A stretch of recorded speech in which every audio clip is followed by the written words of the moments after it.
Good evening, everyone. Welcome to the FearFans podcast. I'm your host, Don. With me is Nick and Joe. We are officially back Yes. Oh, I'm so thrilled. after Oh, a long silence. oh yeah. Hey, Tom. Hey, Thomas, how's it going? Hey,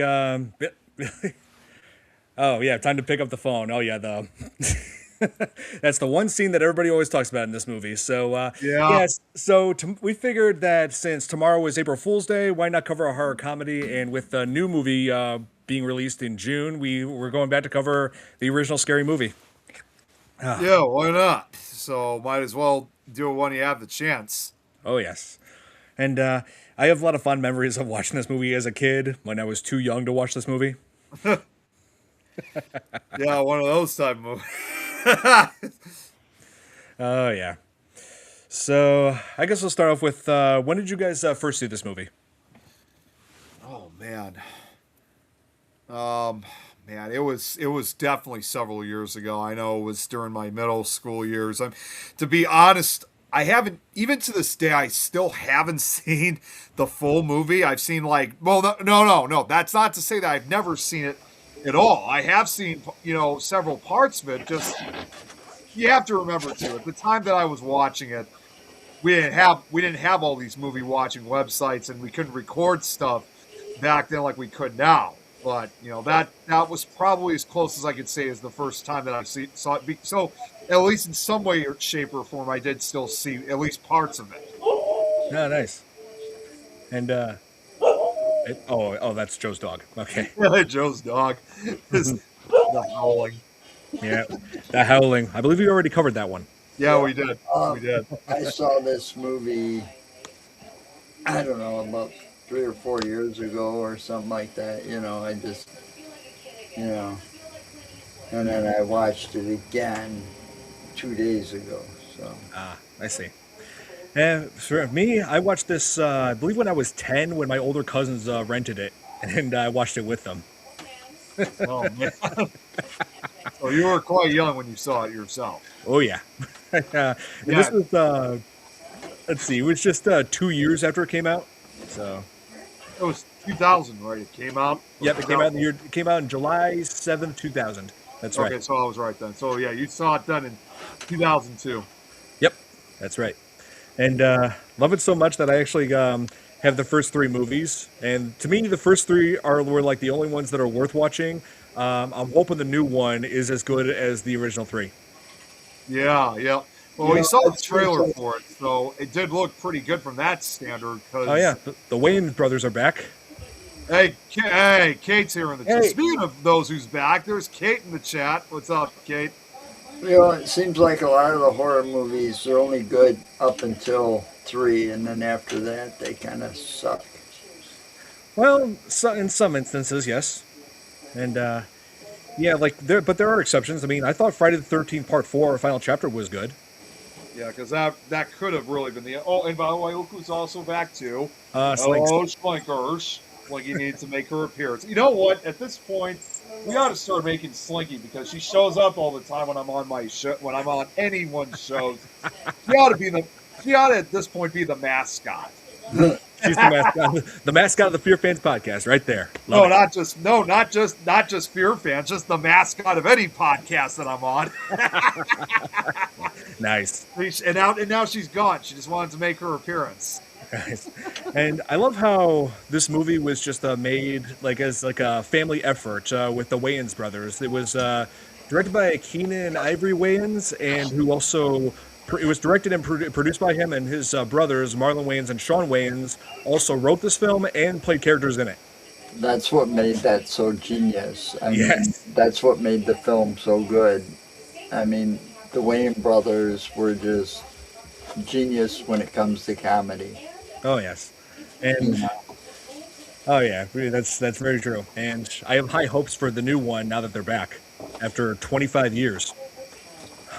Yeah, I mean, I often wonder if, even though there have been several sequels that have been made over the years since the original one first came out, Yep. I wonder if, because they sometimes do this with some movies in the franchise, even though yes, there's sequels, but they don't necessarily like, because again, I haven't really seen many of the sequels, so I know there's not a real huge connection between the two, and but I often wonder maybe that considering that this marks 25 years after the well, After technically the second one. I was gonna say, yeah, technically 26. So let me just refrain that, or Right. correct myself. I often wonder if this could be like that type of movie where it might make a direct connection to the like a direct sequel to the original one, like they do with some of these movies, where it will ignore a good portion of the franchise and just kind of focus on the original. Yeah, as long as it ignores the fifth movie. That one was horrible. I've never seen. I heard about that, Good. and I have no plans of seeing that one. Good. Keep it that way. Oh man. But as for the movie itself, it's got like humor that borders on childish, but it's just silly, but it's just overall silly in the best way. Yeah, it is. I mean, like, I think that's the other thing too. I remember, like, when I started watching it, I still and this, you know what? Now that looking back on it, there might have been another reason why I didn't really watch the whole film at a young age because of the overall silliness of it. I just didn't take it seriously, and I know this is going to sound crazy, but to me back then it was. I mean, obviously now it's different the age I'm at currently, but back then I thought it was supposed to be kind of almost like I looked at it as like an insult to these classic horror movies. So Right. it's almost like as if yes, I did find some scenes funny, but I felt like I took offense to it. It's like, for God's sakes, why they have to make fun? Like they've made fun of their name, and it just I just remember I think I was just more. I liked I again some scenes were funny, but I think I was probably more outraged for lack of a better term.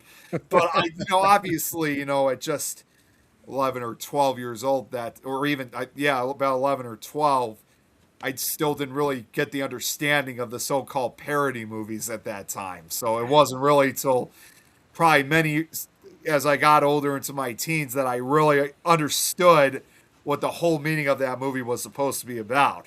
So in my eyes, in my young kids' eyes, I saw it as the worst movie ever. It was just like, I mean, even when people were trying to get me to rewatch it, it's like, oh, come on, man, seriously. That had to have been the worst movie I think I've ever seen in my entire life. But of course, obviously, that's changed now over the years because now I have better knowledge and experience when it comes to those type of movies. Yeah, it And was TikTok of our time. It really was. pretty much.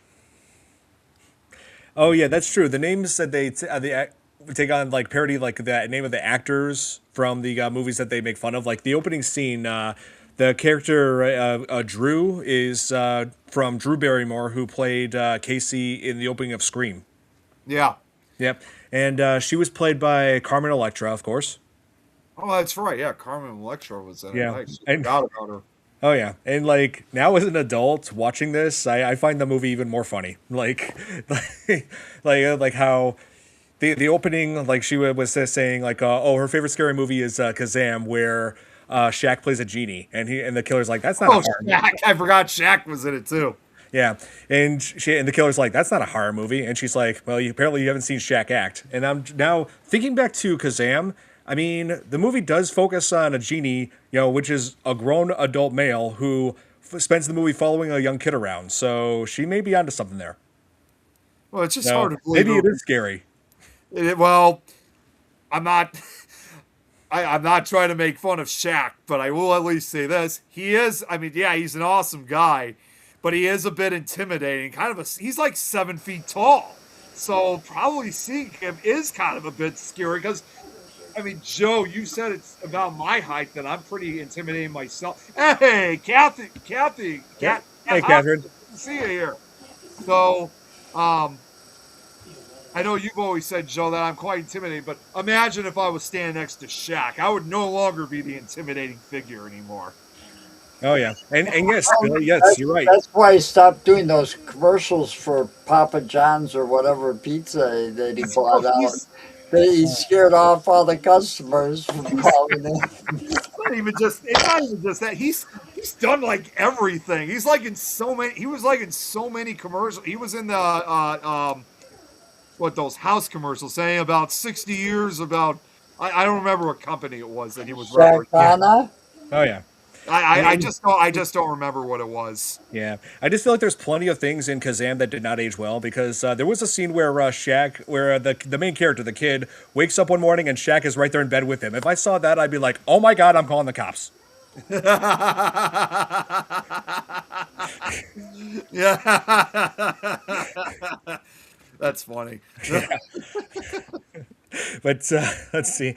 Here, I just decided to look up General and Sir. Oh my god, I cannot talk today.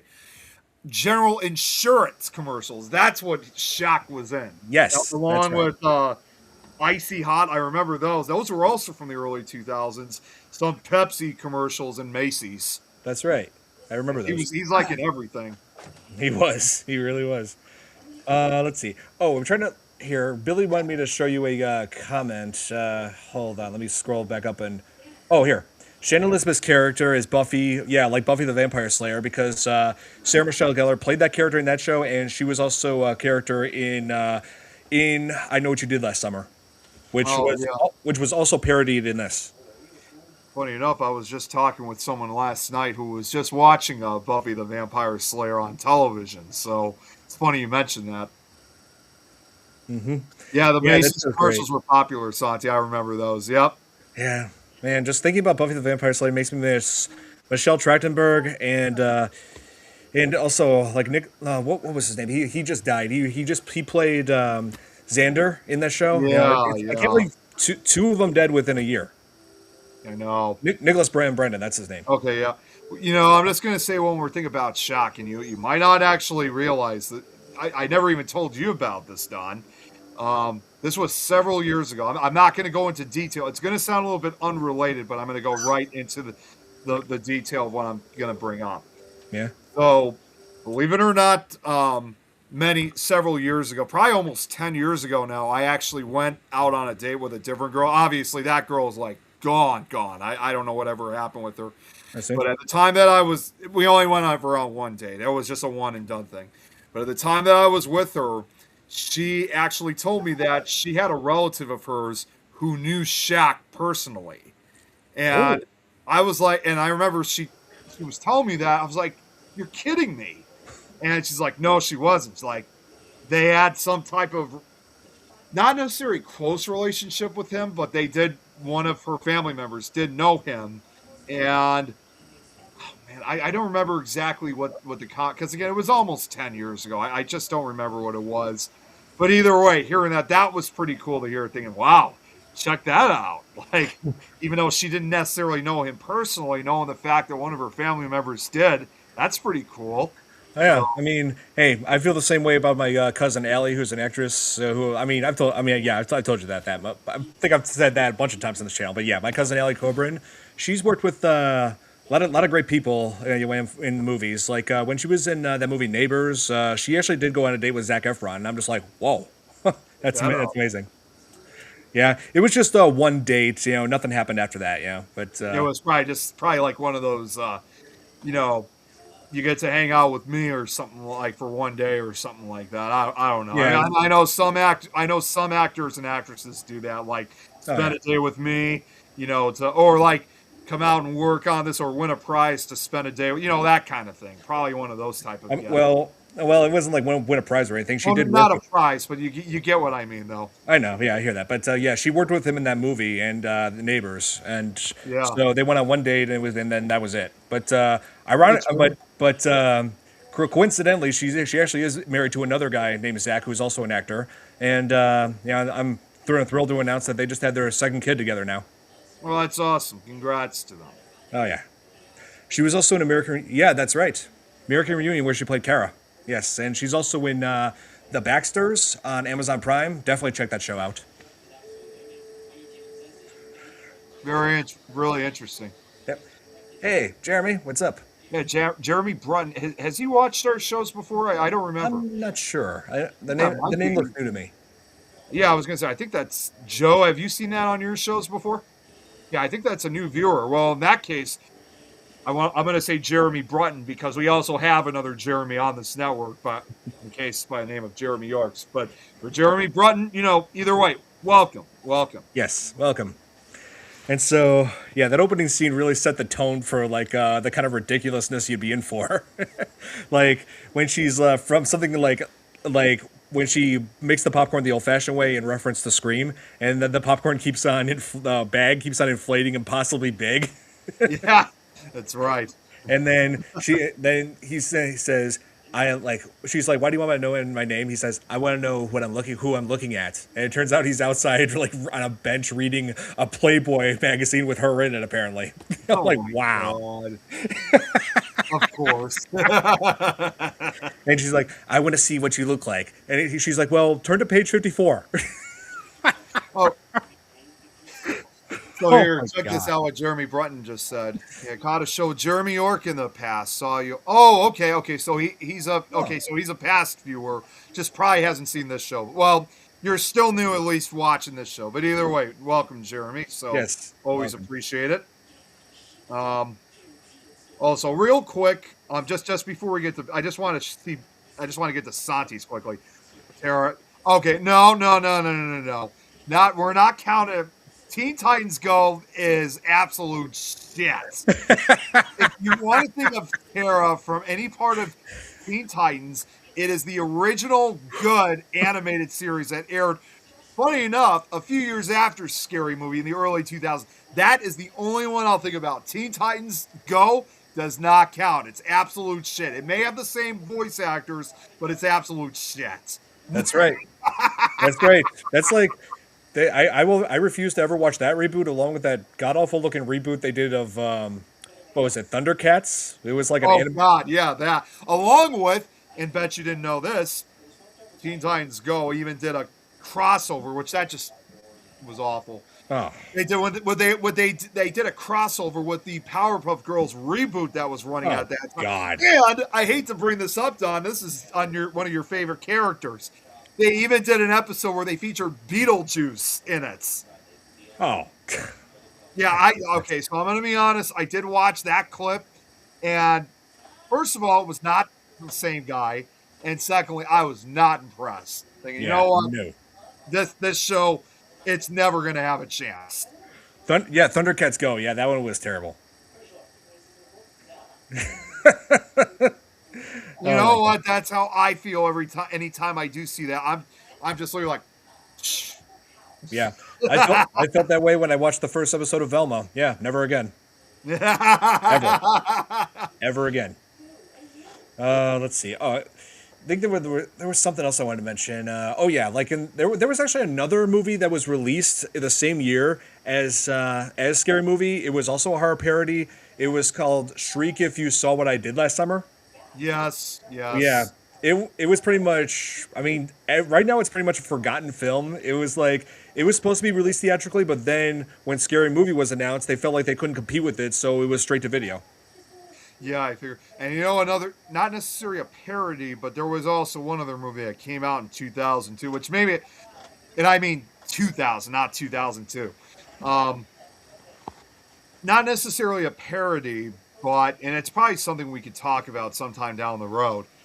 But it's supposed to be based off of a classic horror film. I forgot what the name of it was.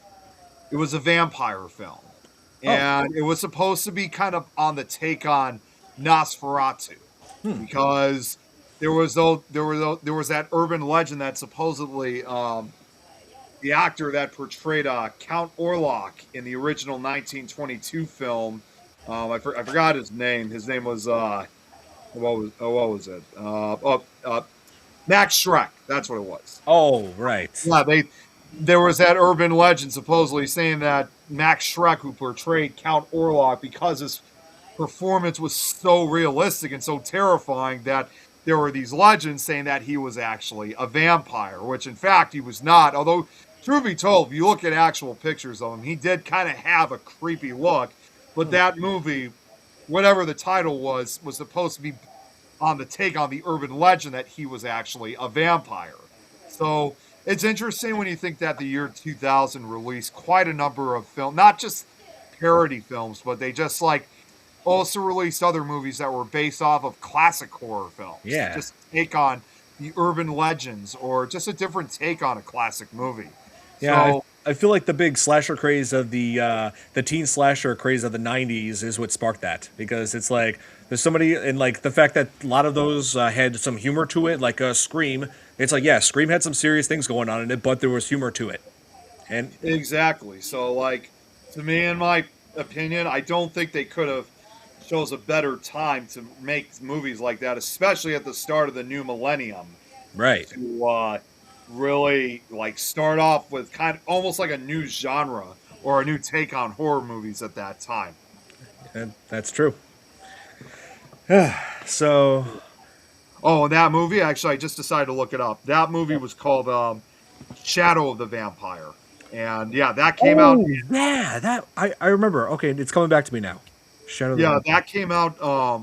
It came out right at the end of 2000. It was December 29th of 2000. It came out. So first, it was actually at a film festival on May 15th, but it didn't get released until fully December of 2000. Let's see. Yeah, Willem Dafoe was in that, I think. Yeah, I believe. Yes, he was. Yes, he was. Let's see. Oh wait, And yes, John Malkovich. he played Max Shrek. He played Max Shrek. Yeah. Okay. And John Malkovich is also in it too.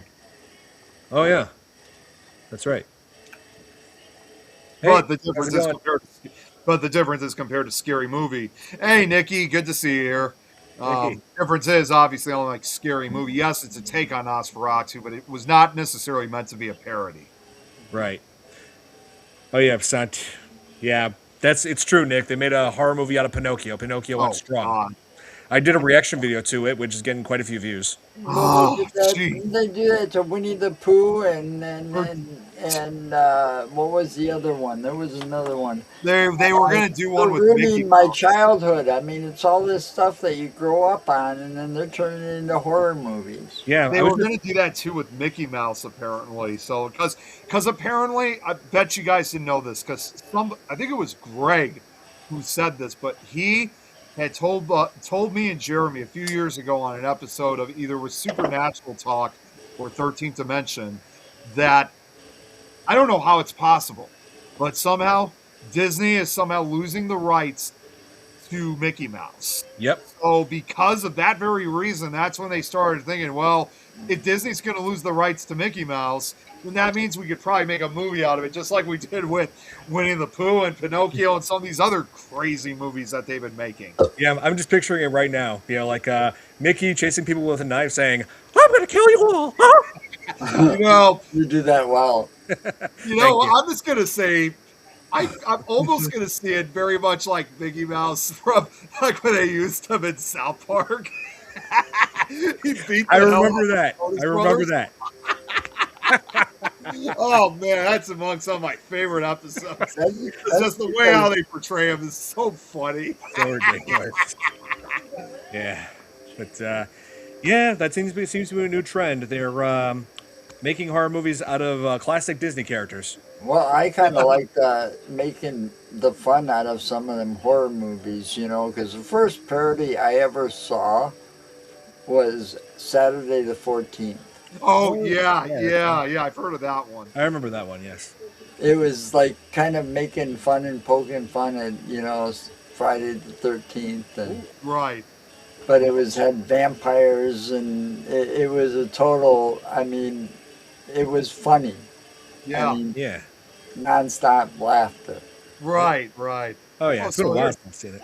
the Vermont Horror Fantasy and Sci-Fi Expo. That sounds really cool. I'm surprised I haven't heard about that one. I mean, not saying that it would be difficult to get all the way to Vermont, but Yeah. that would be pretty cool to check out, though. I mean, definitely. Well, it's not till the end of April, but when we get closer, I'll say you have a great time out there, Jeremy Brunton. And now we got Jeremy York in the Yep. chat. I was about to say, Jeremy Brunton. Hope you meet some great people there, because yeah, I've been to a ton of conventions, and I always, oh man, it's always a memorable experience meeting all sorts of actors and actresses and filmmakers. Yeah. Jeremy York here says, just wanted to hop on and say, well, Scary Movie isn't the first horror, which is true. It isn't the first horror parody. it is the first truly successful one. There was, I just thought of another horror parody, and this came out actually in the mid '80s. It's not a very well known film, um, even though even though it does have some big names. In fact, among those is actually Vincent Price. It was one of the it was one of the few movies he did. I mean, horror movies he did in the 1980s. It was called what was that called? It was called Bloodbath at the House of Death, and it's a British horror comedy film. And it is a parody. In addition to Vincent Price, it also stars Penny Everett, Pamela Stevenson, and it's supposed to be a parody inspired by movies which at that time was still relatively recent. It was supposed to parody movies like The Amityville Horror, Alien, The Exorcist, and Poltergeist. Oh, I think I saw that one. You never seen that one? No, I think I saw that. Oh, okay. I did years ago.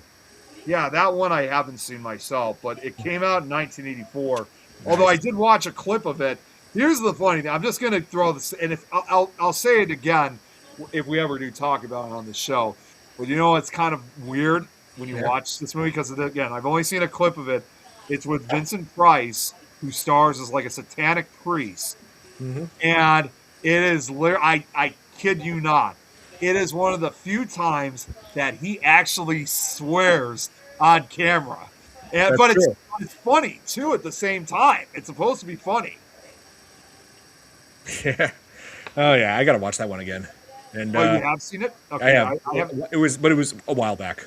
Okay, yeah, I haven't seen it myself. Well, apart from the clip, I haven't seen the full movie yet, but I did watch that part. I'm not even joking. I literally like, wait a minute.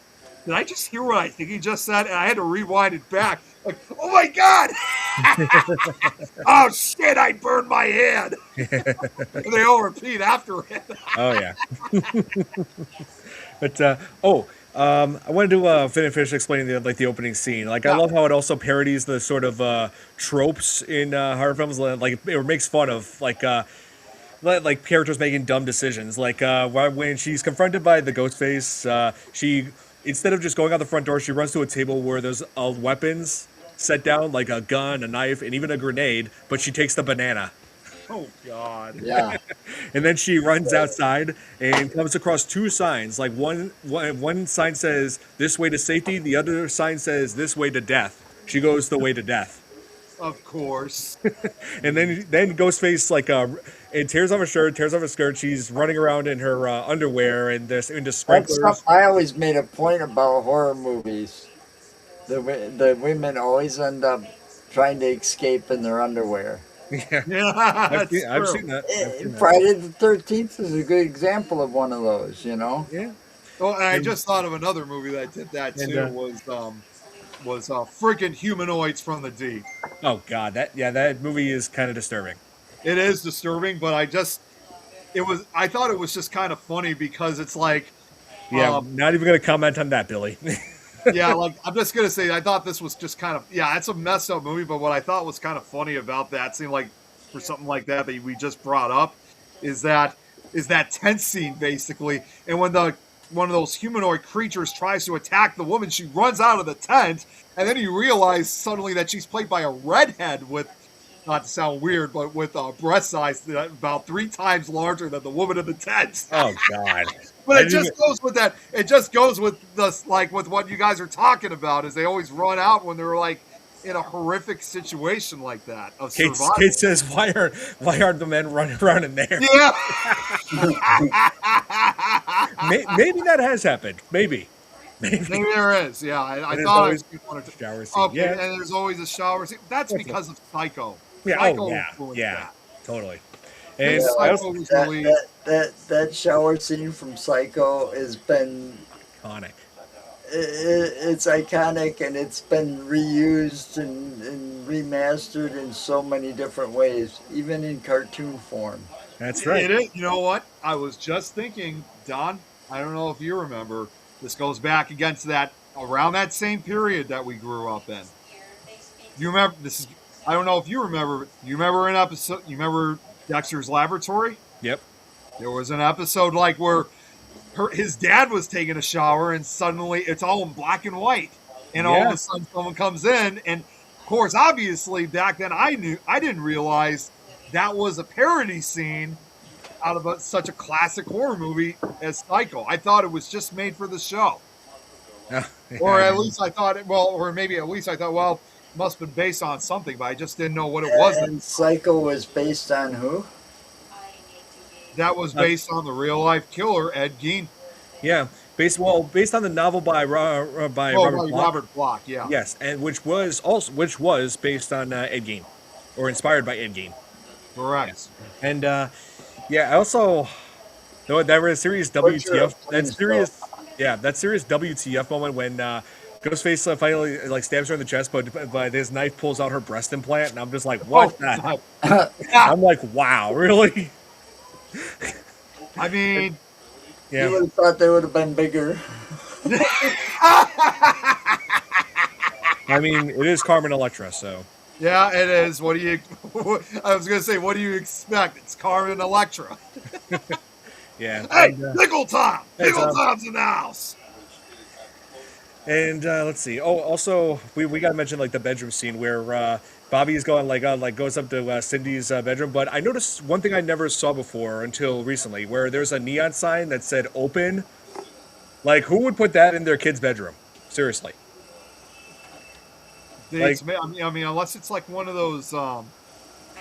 Because I will admit, when I was younger, I did have a neon sign, but it was just like a plug-in one. Like it was like one that you can move anywhere, but it was also just like it just had like the earth. It had some like the earth or something on it. But like I understand if it was something like that, but for a different type of neon sign, that is kind of strange. Yeah, my neon sign was a guitar with a clock on it. Yeah, but yes, there was a cameo in that scene where right when Cindy and Bobby were making out on the bed, and then the theme song for Dawson's Creek played, because Dawson's Creek was on TV at the time. You know, it was still going in 2000, and so then James Van Der Beek ends up climbing up to the window, and then looks around and he says, "Oh, wrong set." I'm like, wow. Neon sign rules. One letter has to be on the. Yeah, it is true. One letter has to be on the blink. You don't want it to be always like straight up. Oh yeah. And let's see. And let's talk about more about the other characters. Who is your favorite character of this whole movie? I would have to say basically the guy, or the guys, if you will, who play Ghost Freak in that movie, especially like when Ghost Freak got high later in the movie. Dave Sheridan, that's who played him. Who played Ghost Freak? Who played Doofy? It's been so long since I've seen it. It was the parody of Dewey. His name is Doofy in this. Doofy. Okay. Yeah, Doofy. Yeah, and I love how his mask, like the expressions on his mask change in certain situations, like the famous scene that everybody always talks about in this, the "What's Up" parody. Yeah. Yeah. What? Yeah, the Budweiser. What's up? Oh my god. That brought back because I just got to say what Sati was just saying about Pickle, because he said this funny nickname of Pickle Rick. Yeah, we know about Pickle Rick, and Tom. That's Pickle Tom is where we got Pickle. Well, Pickle Rick is what inspired me to start calling Tom Pickle Tom. Yep. So it's all thanks to Pickle Rick. Hey, you know what? Morty, I turned myself into a pickle. Oh yeah, and yes, Shorty absolutely is the best character of this whole movie to me, because it's like literally he's like, oh man, like he's the stoner of this movie, and I always wanted to know like what character he was based on. It turns out he wasn't based on a specific character from a movie. Marlon Wayans actually based Shorty on a friend he has in real life, who does a lot of weed, and who's a big stoner, who just when he saw this movie and said, "Hey, you did me a solid here. Can I get an Oscar for this?" And I'm like, wow. Yeah, I mean, it's just that's another kind of rule that you have to have, because considering it's a take, again, a parody on slasher movies, you have to have a stoner in that movie. That's just kind of the rules with the slasher films, is always have a stoner with you. Well, it's not just a stoner. I mean, there's always somebody smoking a joint and passing it around. I mean, the first what, the first 2 or 3 Friday the 13th movies, they had a joint. Yep. Uh, Lori, Lori and her best friend, from Halloween, the characters from Halloween, Annie, they were yeah, smoking a joint, and then they saw her father, the deputy, and they like had to hide it. the Yep. sheriff, yeah, You Yeah, got it. Yeah, yeah, that's that's right. just something that you well, have to have in those type of movies. Oh yeah, and let's see. I wonder if the Screamcast met the Scary Movie Cast. That maybe they have, I maybe. don't know. And Tom, I'm just I like what Tom does say. He's like, "Stop it, Nick. I can do it better. I can do it better." Oh, jeez, Rick, I'm just trying my best. No, Tom. And No one can do it better than Tom. oh yeah, I mean, I like how a lot of the humor in this is like, like a lot of and like the things that go on in this movie are unrealistic, like and like just over the top, but still funny as hell. Like when when Cindy and Bobby were making out, and Bobby was trying to reach down to her. Yeah, but he got zapped by this electrified fence that's like surrounding her crotch, and I was like, okay, that's like Oh, obviously unrealistic, but just perfectly stupidly funny. yeah, it yeah. was. Oh, Yeah, God. I I mean, just have that's no some, comment for that. well, yeah, as a father, that's like, in place of a chastity belt, Guy pretty goes much. down with his hands once and boom. He ain't Yeah. gonna try again, is he? Nope. But oh man, and also let's see. I'm Oh yeah, glad they never invented something like that when I was young. I had oh no hand left. which scary movie was it where Reed rolled up Shorty and smoked him? Oh, that was Scary Movie 2. That's yeah. Wait, what And did? yeah, it was. But yeah, there was a scene in Scary Movie 2 where Shorty was like growing on his own marijuana plant, and when he was like when he got into bed and was watching like a hip hop album commercial, the plant was like growing rapidly and became like the size of the room, or like as tall as the room, and grabbed Shorty and just rolled him up in a sheet, making him look like a marijuana cigarette, and then started smoking Shorty, like lighting lighting his afro on fire, like on fire at the end. It just looked like he looked like a marijuana joint. Now, Hey, the weed smokes you. it's actually funny when you think about it again because we've been talking about this a couple of times. But the fact that this also came out in 2000, to me, it pretty much is a movie that was kind of ahead of its time. Like that would have been almost like a type of movie I would have That was my expected favorite more. scene. Yeah, it's like it was a type of movie. It's a type of movie that I would have expected more for it to be released like for the 2010s or 20s, but instead, because everyone now smokes weed nowadays, The so you would faces think that that. But of Ghostface course, made were. Yeah, I It mean, was 2000. It was 2000, so it was truly ahead of its time. yeah, I mean, back in 2000, weed was highly looked down on, and now we're becoming more accepting of it. I mean, hell, I got a dispensary down the street from me. I mean, I will say for the record, I don't smoke weed. I'm not. I have no interest in trying it, but I know people have mixed opinions on it. But you know what? To be fair, I mean, weed does have medicinal properties. I mean, there are people out there who use it for that purpose. That's why I That is do it. true. Yeah, Joe does it all the time. I'm a cancer survivor, and if you don't know my story, it's out there. But I survived leukemia. It's a blood cancer. I had to go through chemotherapy, radiation treatments, total body eradication, bone marrow transplant, all that shit. And I had it at a time when the medical advances weren't so advanced on things like that, Yeah, and you know, and that was like 95. So, over the last couple of decades, the medical advances have advanced quite a bit. right. But I had to take 20 pills 3 times a day. So that's 60 pills a day total I had to take. They covered my immune system and all of this, right? And I got Yeah, told by my BMT doctor, the specialist, bone marrow transplant specialist, that if I could get my hands on it, it would help me with my appetite, and because the radiation destroyed my stomach lining, so I don't have an appetite. I don't even think about Yeah. eating, Oh, jeez. Man. unless I smoke something to get that appetite and get Yeah, the you get munchies. the munchies. Yeah. Right. Yeah. So, yeah. Hey, we're glad to still have you with us, Joe. So I mean, Yeah, it has a lot more medical Tom. benefits than anything out there when it comes to drugs. I mean, those drugs that I was taking, that pot has pretty much, allowed me to get rid of. Pot has allowed me to lead a normal life. And when I was on the pills that I had to take for the pain and everything else, I was in bed about 95% of the time, Oh, wow. sleeping, Oh. because they all had side effects, may cause drowsiness. Right, right. Yeah. So you got to take, you take multiple of pills that may cause drowsiness because you're required to, or because you have to. You know, you're going to end up being in bed more time than you are, spending time with your kids or your family or your friends, or leading a productive life.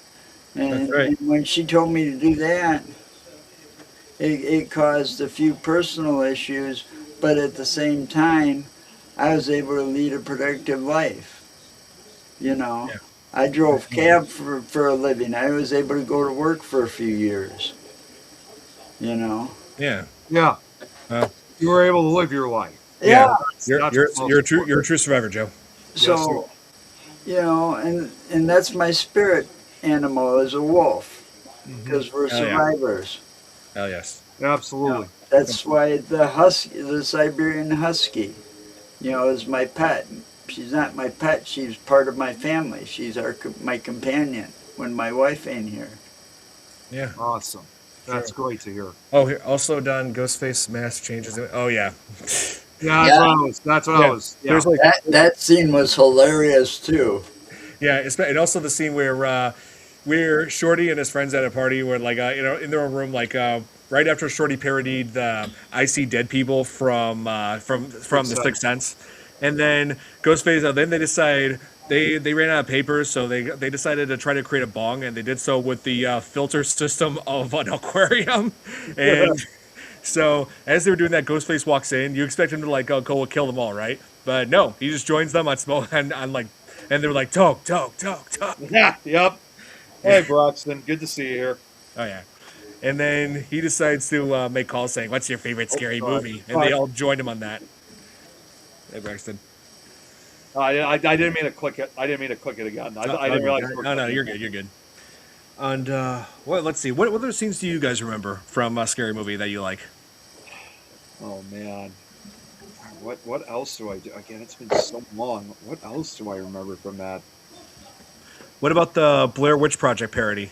Yeah, you know what I was gonna say, Don. You'll have to bring up some scenes so if I could to help me remember. So, no, yeah, I do remember that part. Yeah, which Yeah, at that time was just a year after. Which that was just a year after Blair Witch came out. that's Yeah. right. Yeah, I remember the commercials for that movie. And let's Oh, see. check this. Sorry, just got to put this up. What Santi just said. Yes, Joe with his aunt Oh, cancer my too. prayers are with her. yes, But yeah, medical advances have come a long way. they They have. really have. Yeah, so They really Santi, have. my thoughts and prayers go out to your aunt. Hope she beats it. Um, You go outside again. yeah. So yeah, yeah. So Nick, you said like Blair Witch Project scene that was like when the you Yeah. yeah, and so it like starts off with Gail like interviewing a teen in a car who she says her name is Nancy. I'm wondering if that's a reference to Nancy, no, to Nancy like from Nightmare on Elm Street. You know, Heather Langkamp's character. Or no, her name was. Oh wait, no.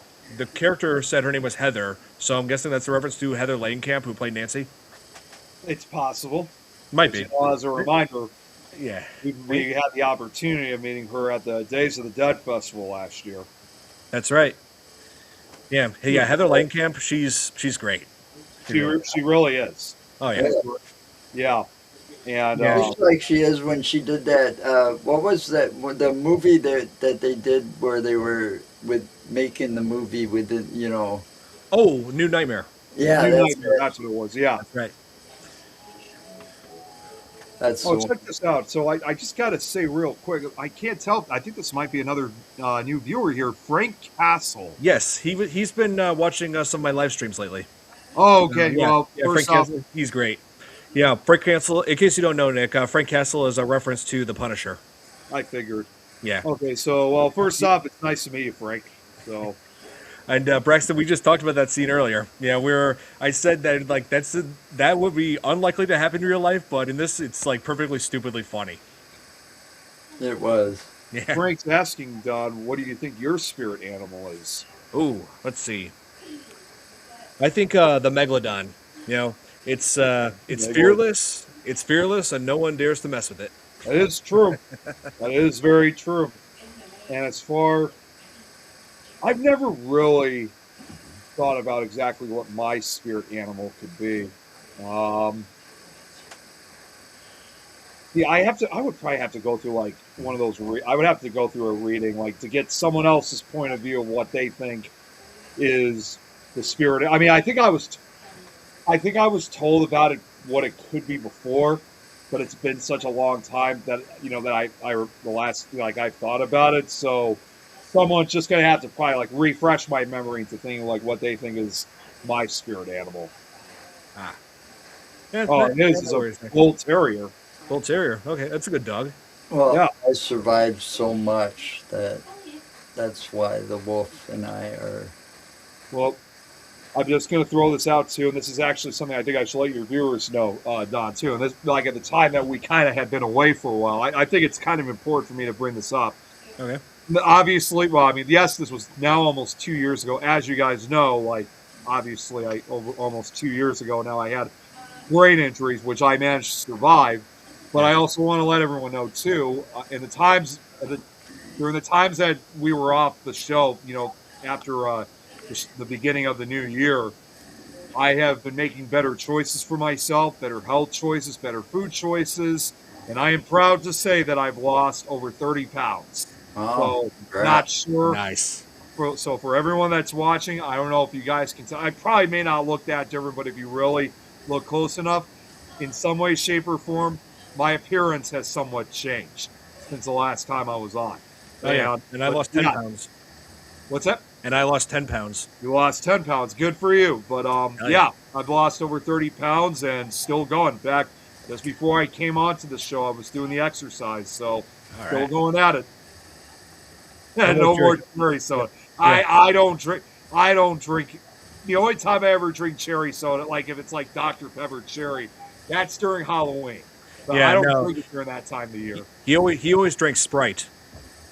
I've actually I actually have toned down on the Sprite. The only time nowadays, not as you know, the only time you ever see me drink that stuff is when I'm hanging out with you guys, and that's pretty much it. Those are my cheat days. Yeah, every other day, I keep to my schedule.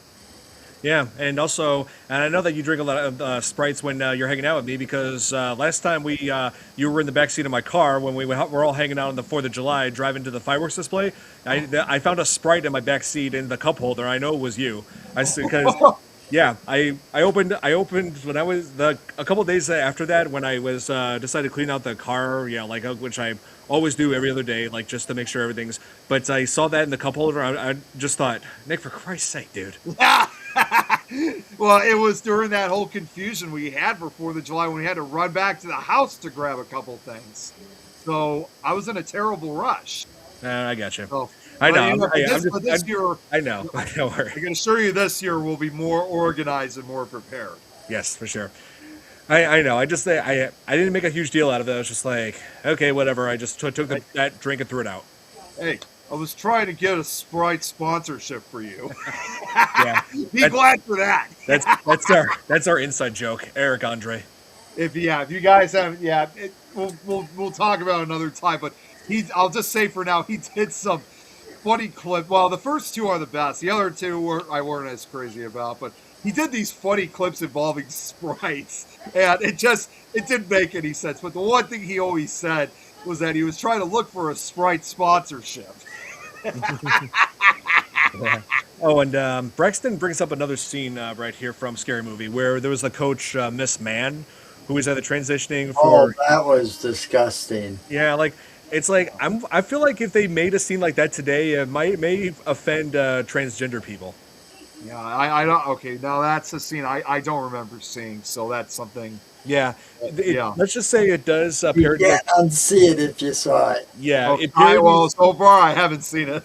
Yeah, it does this bit where it parodies Fatal Attraction. Oh, yeah. Okay, okay. Yeah, that one scene in Fatal Attraction. I'm pretty sure a lot of people know what I'm talking about. Trying But to remember. I've seen Fatal Attraction. I'm just trying to remember which scene. where she spreads her legs and then puts one leg. Oh, yeah, yeah. Okay, now that you said that, yep. Because I'm not gonna lie, I saw that movie back when I was in high school, so So did I I. may have been a little too young to watch a movie like that, but I saw it anyway. I was Yeah, six. that's true. I was 16. Yeah, apparently the Wayans brothers don't care about these times. They want to reintroduce that same humor in the new Scary Movie. Oh But man. here we also got to talk about the movie scene parody where they parodied the opening of Scream 2. They go into it's where Brenda and Ray go into the theater to see Shakespeare in Love, a movie that actually won Best Picture, by the way. Yeah, and Oh, Shakespeare in Love. That came out in that came out like '98, right? that came out a little bit before this movie did. Yeah, I'm just gonna say something about that real quick because I mean, yeah, it may have won it may have won the award and it may be a great movie. I'm just gonna be honest with you, but I'm kind of one of those folks that kind of disagrees that it won the best picture of that year because the other movie that a lot of others think should have gotten that award was undoubtedly because it came out around the same period was undoubtedly Saving Private Ryan. Yeah, that's right. So that's I'm kind of one of those folks like because you'll see people who comment who say, "Can't believe Shakespeare in Love got Best Picture. It should have been Saving Private Ryan." And honestly, I'm kind of on that. I guess you can say I agree. I completely agree with you 100%, Nick. I mean, Saving Private Ryan, I consider that to be one of Steven Spielberg's absolute best films. I mean, it oh god, it really does. It's like for me, it's my favorite war movie. Seriously. see the least they should have done was I mean, release Shakespeare in Love. Have it ready at least for 1999, just not '98, because I think if they had pushed it back, I think Saving Private Ryan would have won. yeah. I mean, hey, at least Spielberg won Best Director. Yeah, he still did. I mean, it still won something, but a lot of other people still think it should have won the Best Picture entirely. Right. You talk to people who are fans of that movie, and they'll say the same thing, saying Shakespeare should have gotten it, or if it was going to win, they should have pushed it to the following year. Yeah, yeah. And I like how in that scene, Brenda pretty much broke all the rules when it comes to being at a movie theater. Oh yeah, yeah, yeah. Okay, so that I remember because now that you said that, this it just triggered another memory for myself. Not from the time that I was watching when I was very young. I actually remember my social worker back in high school. We watched a clip of it, and I think it was that scene that we watched. So yeah. Oh wow, check this out. Braxton said he's only seen a part of Save. Oh, Braxton, when you have a chance, you got to watch that movie. It is Dude, such. see the whole It is thing. It's amazing. It is a very powerful film. I'm not gonna lie. The first time that when we watched it 2 years ago, which was on the 80th anniversary of D-Day, we watched it just a few days after the anniversary. Oh yeah, it's. My mom had never. Up until then, my mom had never seen it either. So Oh yeah. it was like my mom was crying when we were, and I was starting to tear up myself when I was watching it. Yeah, it is a very gripping film. Yeah, I mean, this is like Steven Spielberg's second most emotionally gripping film. His most emotionally gripping film being Schindler's List. Which is also set during World War II.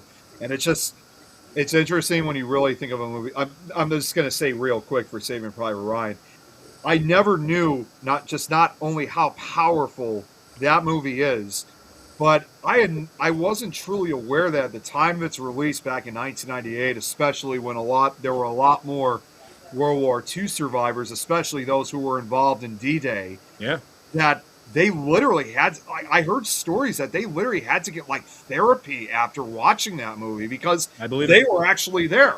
They Yeah. were watching a replay of what they actually saw out in the battlefield, and it's just, I'm sure I can't even imagine what was going through their heads when they were seeing that. But Braxton, you got to watch it though. It's a great movie. It's a It is. sad movie, but there was actually one guy I saw it was a guy on YouTube, and I completely agree with whoever this guy was that said this.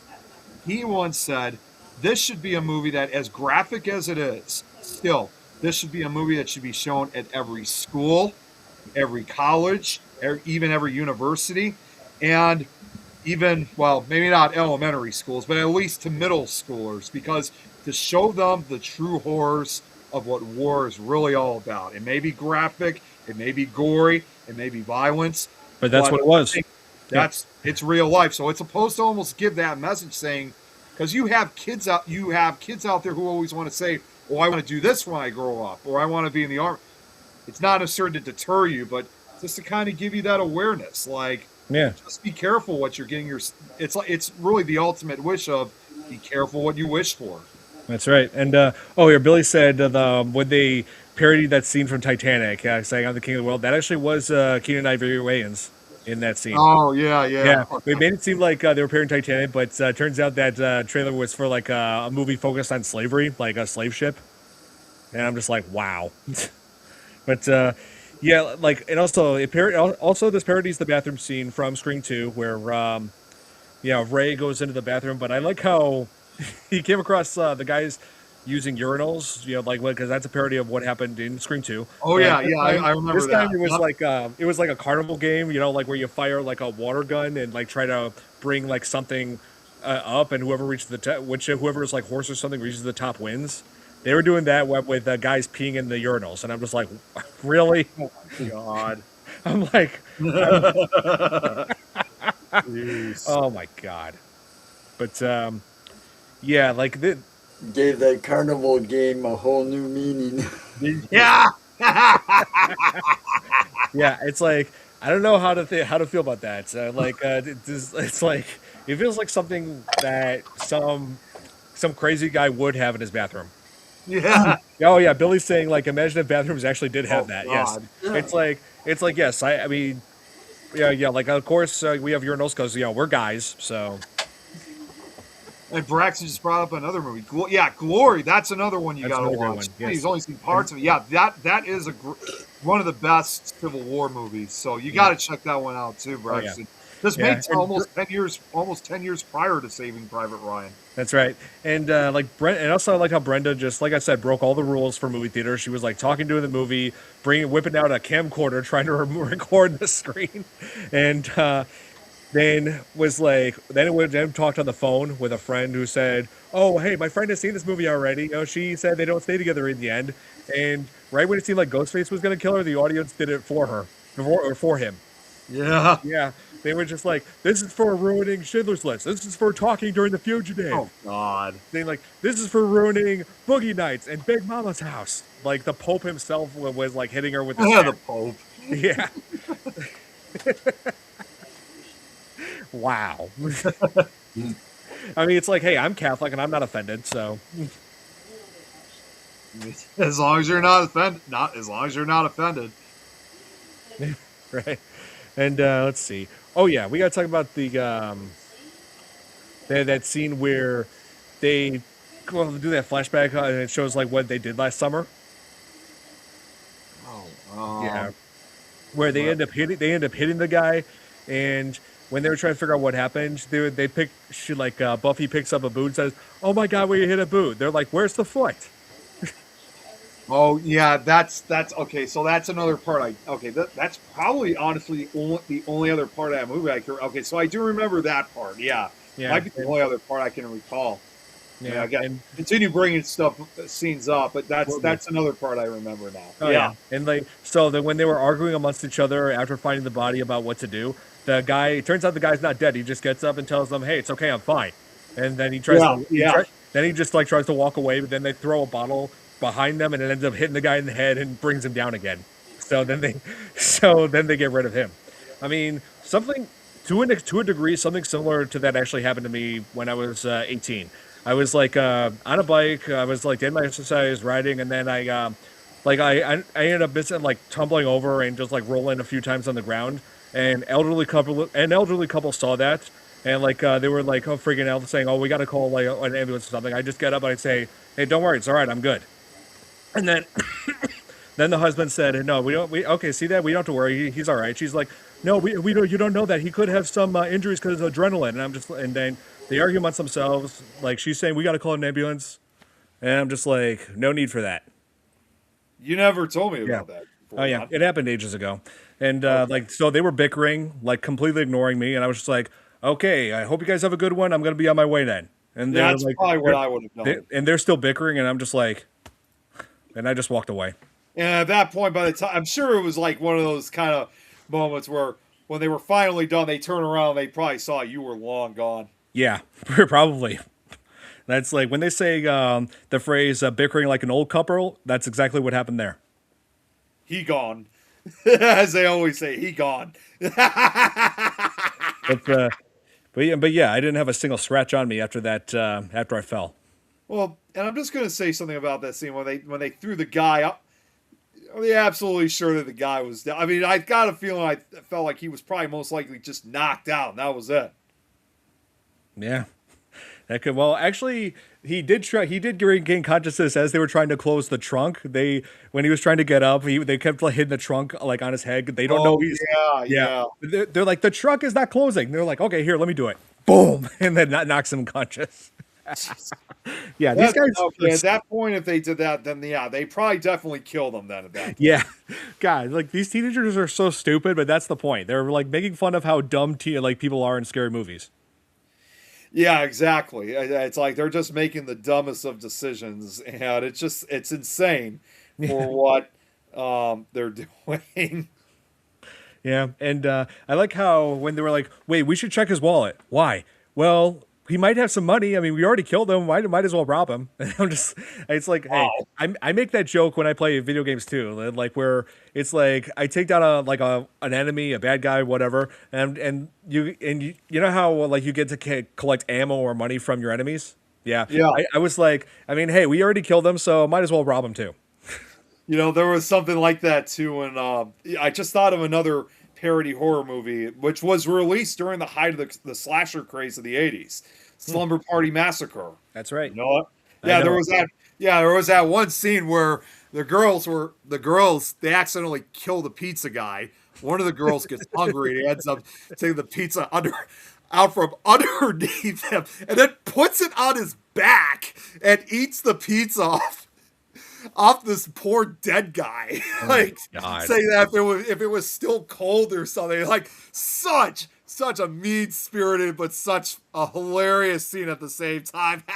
Oh yeah, I hear that. Oh, Well, it's just like it just goes along with that, saying, "Well, the dude is dead, but we'll take what he's got. We may yeah, have killed somebody, but we'll take it anyway. yeah, but hey, we got a free pizza. And we don't. Hey, at least they don't have to worry about paying the bill at this point. Oh yeah, especially if you order Lou Malnati's here. You know how expensive like deep Oh, dish pizza is. Oh, oh here in man, I mean, Chicago. it's great. Yeah, It's great to get, but man, it's expensive as hell. But that's been like that. That's been going on oh, forever. oh yeah, that's how it is in Chicago. It's like we probably pay like 40 to $50 for a deep dish for a whole large deep dish pizza, but it's worth it. Lou Yeah, Malnati, Lou Malnati's, it's the best. yeah, without Yeah. a shadow of a doubt. In fact, I'm gonna order one Friday. Oh, there you go. Oh, wait. Well, wait. Hell Don't yeah. forget, Doc, you're coming out with us, remember? Oh wait, yeah. That's right. That's right. I Oh, was going sorry, to say, wait a I second. got a little ahead of myself here. Yes, we're all going out on Friday to haunted house. Where it's Easter themed. So Yeah, I got my ticket. I'm pumped.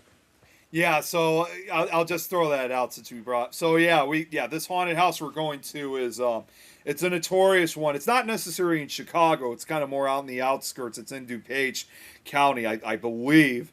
And that yes, it is, Frank. You're absolutely right. Um, but yeah, the one we're going to is called Disturbia Haunted House, which Yes. is going to be located out in Downers Grove. And what's notorious about Disturbia, I think it's probably one of the well, I wouldn't say the first, because 13th, another haunted house, 13th floor has done the same thing, but although not as frequently. Disturbia and 13th floor among the first haunted houses, at least for us in this area, that have extended beyond just Halloween. They've had it open for Christmas, obviously Krampus night. Yep. They've had it open for Valentine's Day. And for the longest time, they just only did it for just those three holidays, Halloween, Christmas, and Valentine's Day. I don't think 13th floor is doing it, but Disturbia in this case is finally extending to a few other holidays. They did it just just a couple of weeks ago for St. Patrick's Day, which, by the way, I didn't even tell you now, when we went through it that time, we actually could hear audio of the Leprechaun movie playing. I could hear "I Want Me Gold." Yeah. And now for this theme, yes, it's Easter, and the title of it is actually going to be Peter Rottentail. There you go. And I just, like, usually when I go into haunted houses, like, with friends, I'm always the one leading the group. Like, I remember years ago when I was a separate group of friends, I went into a haunted house with them. I ended up leading them, and, like, whenever a monster or a killer jumps out at us, I'm just like, yo, what's up? It's funny. I don't react I don't react at all to haunted houses. So, and my friend, like, halfway through it, they noticed I wasn't scared at all. They're like, "Don, you crazy bastard." It's actually funny because there is someone else who probably can relate to you on that now, Don. This actually goes back to when we were talking about weed and stuff like that. When we went to the St. Patrick's Day haunted house, me and Nikki, not Nick, obviously not, just so anyone doesn't get confused. We're not talking from Nikki from Australia, a different Nikki.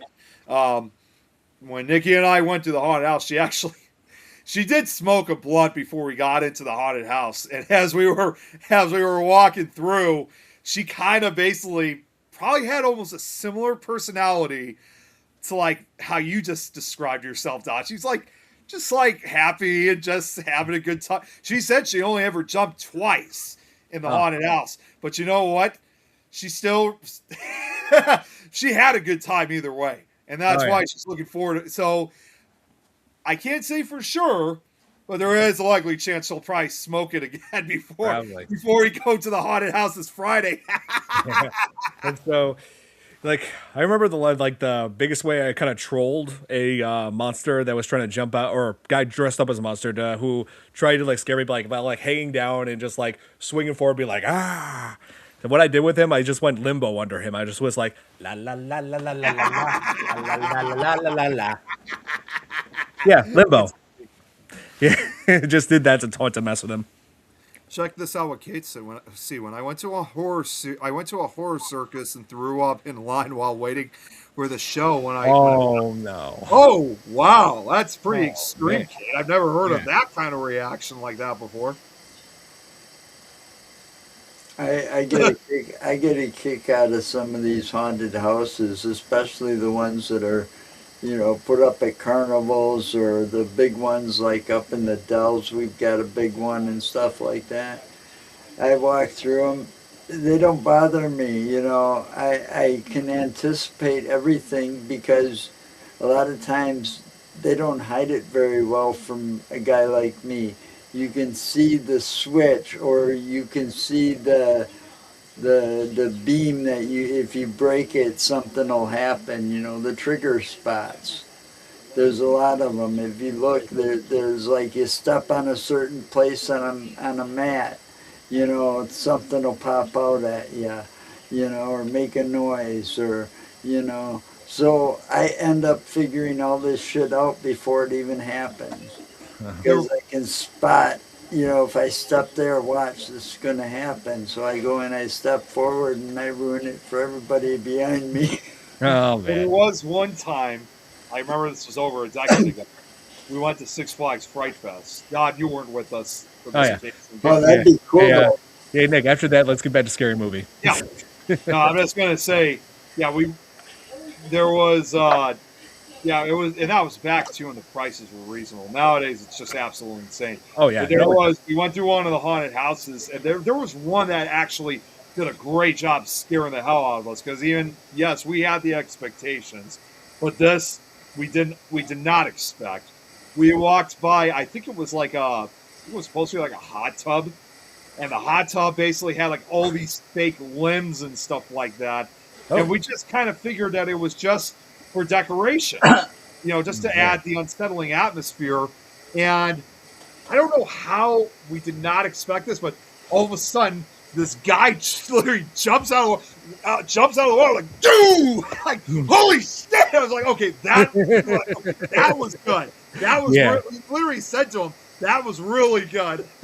So you had to check your britches after that, huh? Probably. I think we did after that. So yeah, it scared the hell out of us. Oh, yeah. Hey, Leon, what's up? How's it going? Yep. And so what I also like how they did parodied Scream, the principal in Scream, like you know how the principal and Principal Hembry from Scream was like played by Henry Winkler, who was known as the Fonz in Happy Days.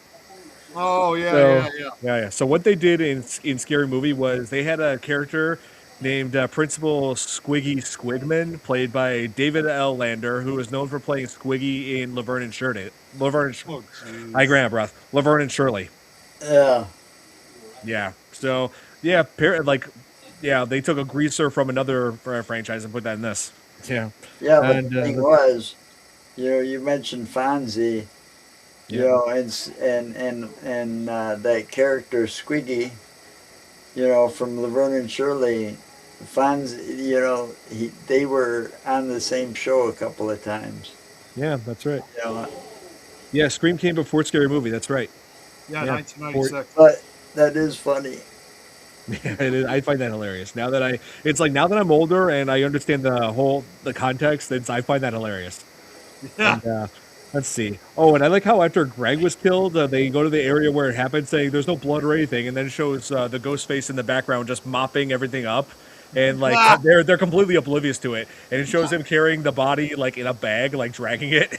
Oh my god! And it's like super heavy, so it's taking him forever, So he's really having troubles with it, and they're just completely oblivious. I mean, what do you expect when you've committed a murder or something, especially a very bloody one? So yeah, it's going to take a while for you to clean all that up. Yeah, exactly. And then, oh man, like when Cindy, what I love the most is where Cindy is like being stalked by the killer inside of her house, and talking on the phone saying, "Yeah, I could be anywhere. Where am I?" And then she spots him like right behind the couch. She says, "You're behind the couch. I can see your feet." And he's like, "Oh, okay." He's like, "Okay, turn around, close your eyes, no peeking." Then he ends up hiding behind the curtain, like making it like completely obvious, and then jumps out at her and he trips over something. And he's like, "Oh, I gotta stop drinking." And then chases her up the stairs. She throws like a pot at her, or she throws a pot at the killer, and then throws a bike down there, and she says, "Oh!" It grabs her grandma, and then throws her grandma down at him. Oh god! And then when she gets to the top of the stairs, she pushes a piano, and that's what sends him running down. The piano's like right behind him. Then when he gets out of the way, and the way he's running though was like hilarious too. You know what? Yeah, you know what? Let me play that. Hang on. You know what? It's like I don't know if I'm gonna get copyright for this, so I'm gonna play that for everybody right now. Hang on. The way he was running away from that piano, that was hilarious. Yeah, I showed this. This is the one scene I showed to my. This is the one scene I showed to my parents, and they laughed like crazy. Yeah, because they don't like horror movies, but this made them laugh. Hang on. Let me maximize mine. Hang on.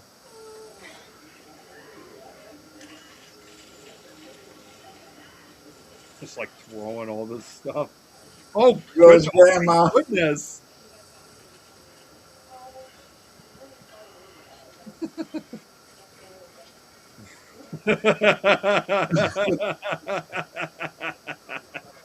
Oh God! Grandma gets it again. Well, not only she basically killed an innocent her grandma. She killed her own grandma. Well, that's going to be turned into your next Christmas song. Grandma got crushed by a piano. Oh, runaway piano. Run over by piano. That's basically the sequel. Like, man, she just can't get enough. Grandma cannot catch a break. She cannot. Father Death is running away. Yeah, exactly. Exactly. Oh man, yeah, that was the one part I laughed at as a kid. I still laugh at it to this day.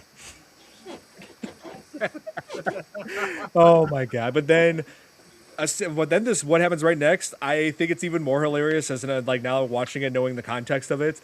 She goes upstairs and like locks herself in her bedroom and then types an email saying to the police like they ask what your emergency is. She says white woman in trouble, and within a fraction of a second, the police are outside of her house. Yeah. I mean, they try to get there as fast as they can. So hey, and who knows? They probably it's a race joke, Nick. It's a race joke. I know it is. And I'm just going along with it. Yeah, but now that I understand the context of that, I'm just like, wow. Yeah, and if she would have said, rich white woman, they would have been twice as fast. I'm just saying. Yeah.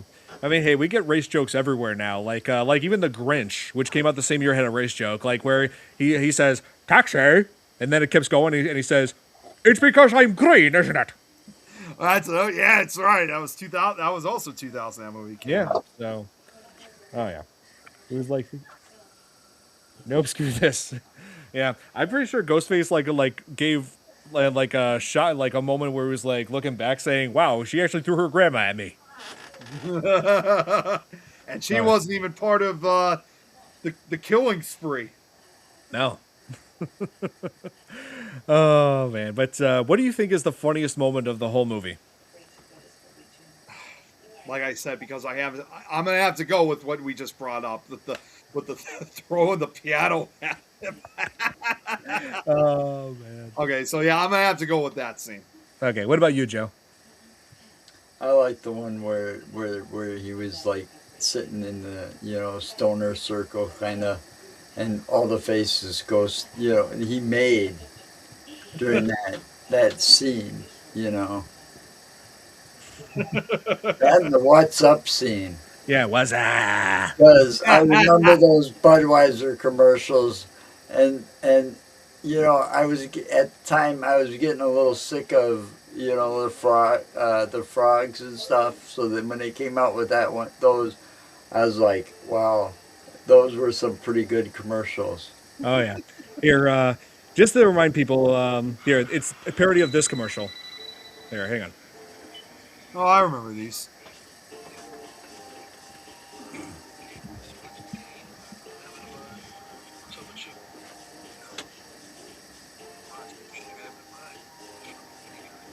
Here.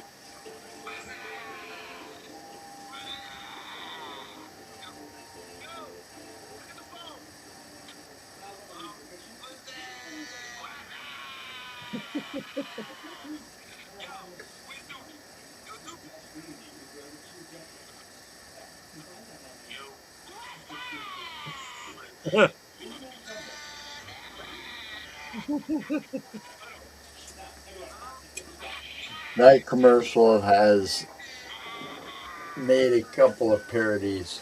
Yes, it has. I can't remember the movie, but there was like one of those like stoner movies. Oh yeah. And they were all sitting around, and it's like just smoking some bud and getting high. And what about you? And then you can start the "What's up" thing. And yeah, it's like, I look back on that commercial, and I'm just like, wow, it's so stupid, but yet so damn funny. It really is. It's classic now. Yeah, like my cousin actually, when one of my younger cousins, when he saw this movie, when he saw Scary Movie, he actually dressed up as Ghostface with the mask of him of Ghostface sticking his tongue out, and he said, well, I think we actually sold those when I was working at Spirit Halloween. I wouldn't be surprised. Yeah, I think we had those. Oh yeah, and one other scene that I found funny was where Buffy was being killed by Ghostface when she was like not believing Ghostface was a killer and thought it was just. Then she was like playing along with it, saying, "Oh, look at this! I'm running. Oh, now I'm gonna fall and break my leg, leaving me completely helpless." Then it shows her breaking her leg, compound fracture. Oh, gee. He's like, "See, there you go, killer. I'm freaked out right now." Then he like cuts off her head, and the severed head she was just like, as a severed head, she was like, "Oh, look at me, I'm dead. I'm a gross, scary severed head." And then Ghostface started getting annoyed, and then just threw her in the recycling bin or lost and found. Into lost and found. You know, and I didn't even know who she was at first. I was like sitting there baffled the whole time trying to figure out where I knew her from, you know. Shannon Elizabeth Yeah, I had to look it up. And she was on that 70s show. and American Oh, Pie. really? And on American Pie, yeah, she was a foreign exchange student. Yeah, and Oh, also that's- Jack Frost, her first movie. Oh yeah. That's Yeah. right. Yeah, seriously, this movie's way funnier than that one. Isn't that the truth? Hell yeah. Yeah, seriously, I will gladly take Scary Movie over Jack Frost anytime. Well, they need to see. That's the other thing. You know, that movie just brings that up. Halloween, Jack Frost movie, and it's like things, and they make another movie, not even relevant, right? Yeah. And give it the same title, Yeah, right? pretty much. And it's like you get confused when you see them on TV and stuff, and they don't have the right description, and you're going, "What the hell?" Right. Yeah. You know, because the other movie named Jack Frost has stars Michael Keaton in it. Right. Yeah, it's like I told people this before on here. It's like I wonder how many blockbusters out there have trolled people by switching the movies into their cases. Like a family's trying to get like, Excuse me. yeah, like a family's trying to get the Michael Keaton like a family-friendly Jack Frost, but they open it and play it, and it turns out to be the horror version. I wonder how Right. I wonder how many blockbusters have done that to people. I don't know. I wonder too. Yeah. If so, that is a pretty effective way of trolling. Yeah, It really is. It really is. but there's only one blockbuster left, I guess. Yeah, Yeah. it's like located all the way up in Alaska. Yeah, I'm not sure if that one's still in business. Actually, you know I what? thought it was in Look. Colorado. You know what? I'm I'm gonna look it up. I'm looking it up right now. Okay. Give me a minute here while I'm looking. Yeah. And Here yeah, we go. now that I think about it, I feel like Doofy was pretty much one of the very few slashers or slasher villains that succeeded, that got away. Oh, just real quick. Okay, I got it. So turned out, Joe, you and I are both incorrect. The last remaining black. Oh my God! I can't believe what? it. Sorry, I didn't mean to say that. The last remaining blockbuster, not only just in the United States, this is also in the entire world, is located in 211 Northeast Revere Avenue in Bend, Oregon. Oregon, yeah, I just Oregon, that's where. Operating as a franchise, this location survived due to local support, has become a popular tourist landmark and nostalgic That's attraction. because I think it was Netflix or somebody did the movie on the last remaining blockbuster. Because I remember that because if you go to the Facebook page, her picture's there, the manager or owner of that blockbuster, and they did like a trek all the way to that store. Oh, okay. Yeah.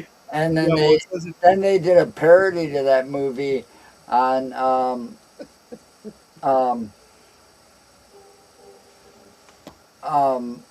the one with Stewie and Lois, Family Guy. Yeah, Family Guy.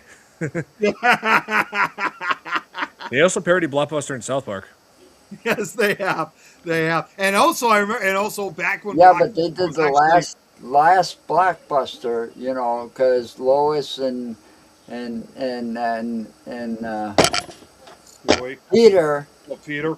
Peter had an overdue blockbuster video, you know, and he had to go all the way to West Bend, Oregon to return it. Right.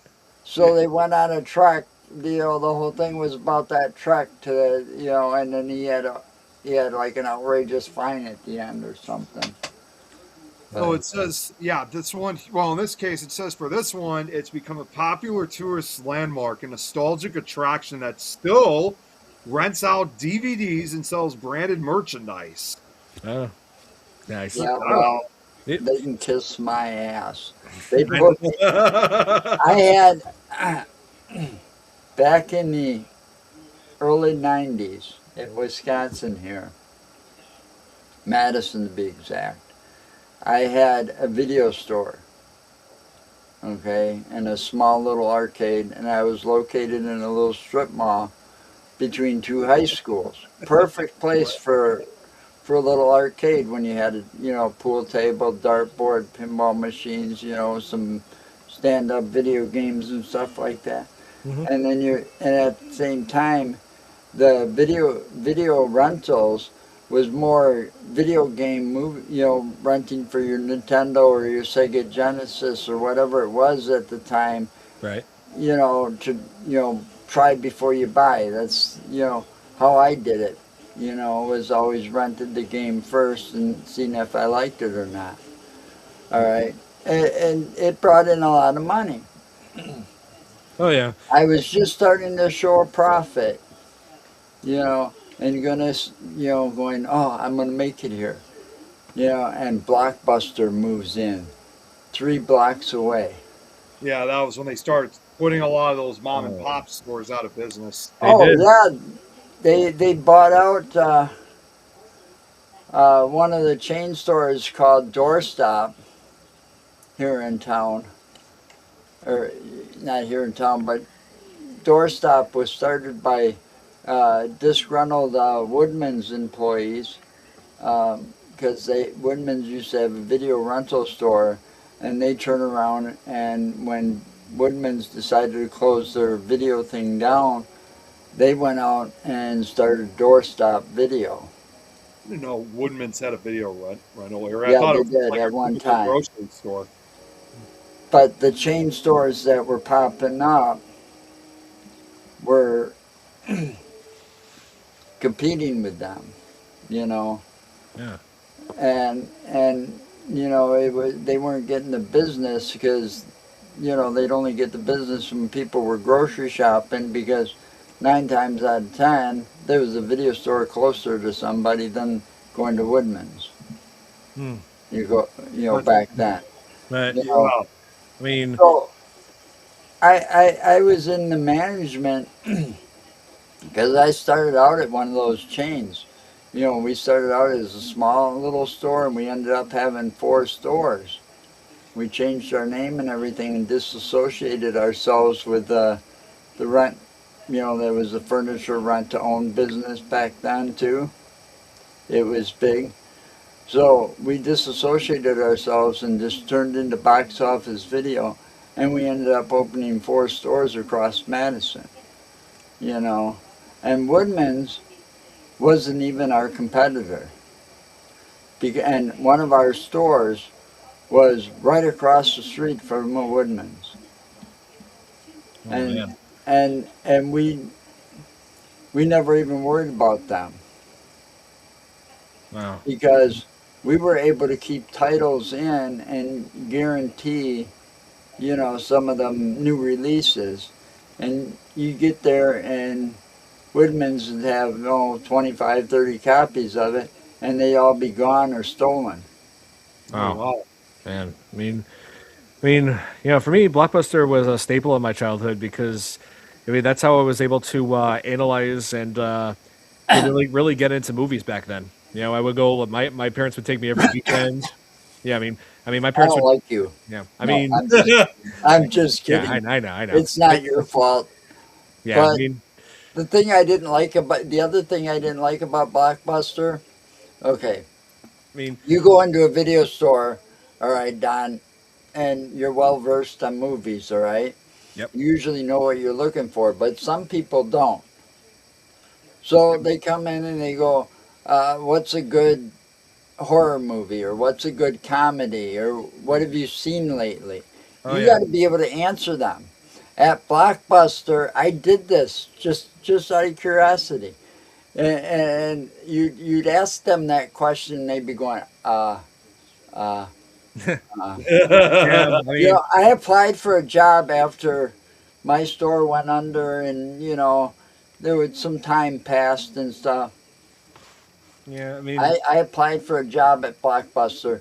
It was the first place that said to me, I was too overqualified, and they Ah, Oh couldn't my pay me enough. God. like like I feel like 6-year-old me back then was more qualified than some of the staff were. I mean, I overheard like a staff member comment about me saying, "I can't believe a 6-year-old kid actually is so into horror movies." Wow. You know, That's crazy.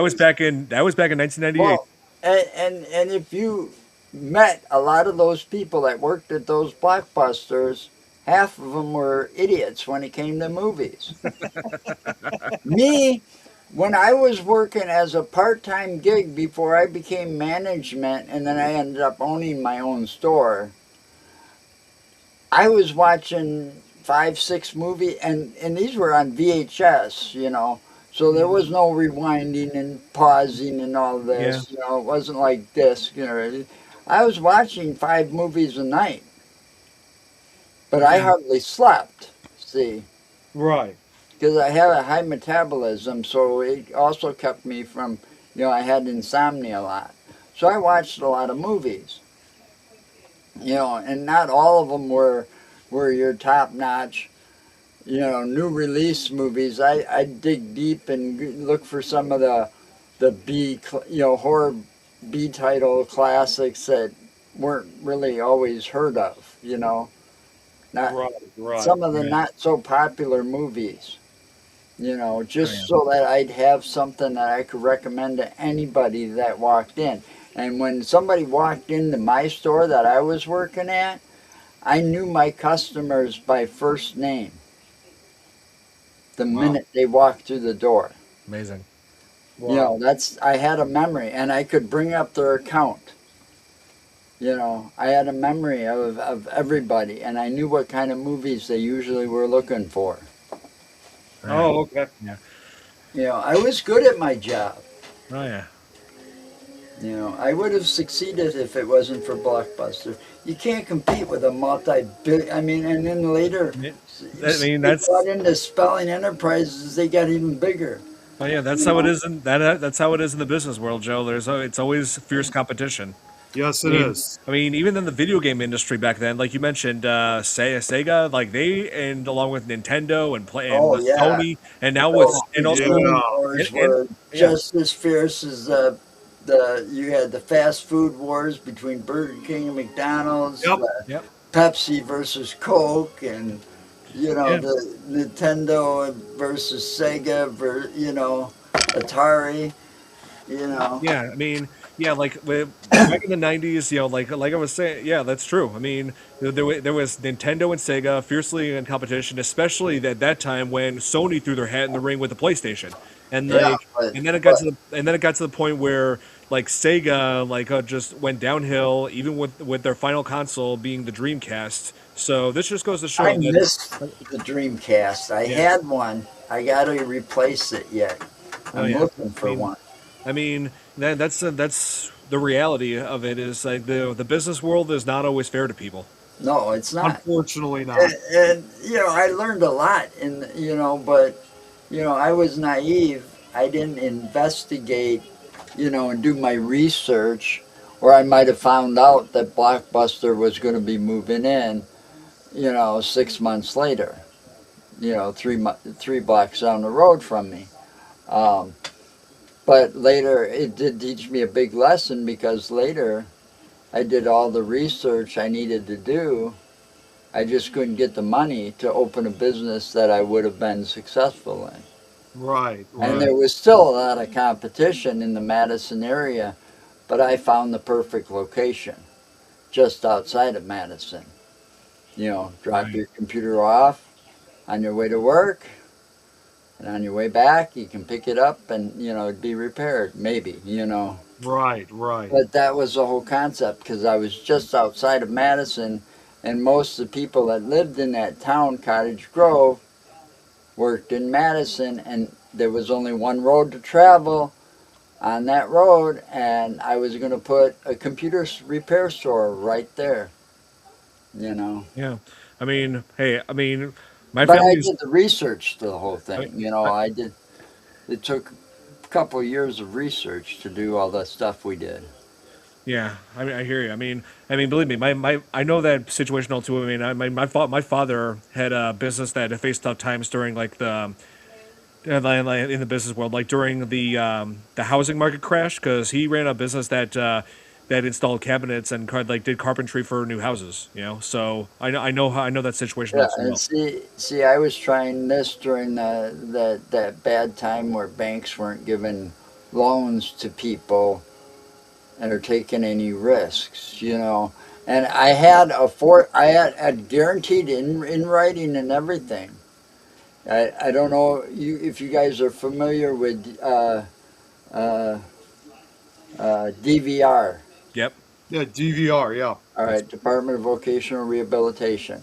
I had a $45,000 grant from them based on if I could get the rest of the money from the banks. And that Oh, was in writing.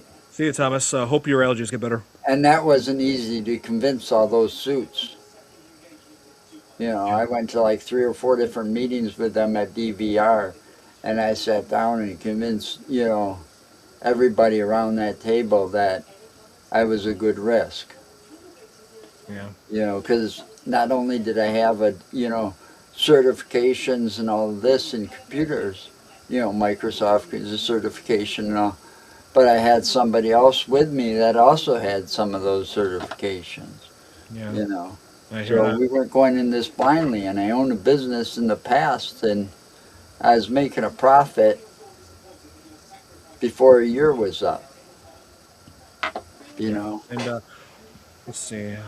Oh, Nick, I just remembered something. Nick, you said you wanted to show something before this Yeah, ended. I did. I wanted to show a bit. So quick. I know it's been a while, but obviously in the earlier episodes that we did when we first started, I used to show audiobooks, and I haven't really done that in quite a long time. Most of the time, it was just my stuff or the stuff that I worked on. But for tonight, I'm going to show a video. It's not done by me. I want to give full credit. It's by, if any of you guys are familiar with the YouTube channel Creepy Pasta Junior. He did a lot of like different story. I mean, they were not true, but they were still actually paranormal and cryptid themed too. Oh yeah. But this one, um, you'll get the understanding of why I'm going to show this one. And just so everybody knows, it's going to be about 10 minutes. So we are going to be off for about 10 minutes, but we'll still be behind. We'll still be behind the screen. Yeah. So yeah, just want to and if you can, Don, like if anybody does comment, we'll get to the comments after because I'm going to show it's actually the video itself, and I don't think it's going to be a copyright issue because it's an audiobook and Right. it has been shared on other shows. So we'll respond to comments after the video is over. But check this out. So the story I'm going to present here is called "There Are Strange Things Living in the Woods." So here we go. All right. Let's see. Let's see.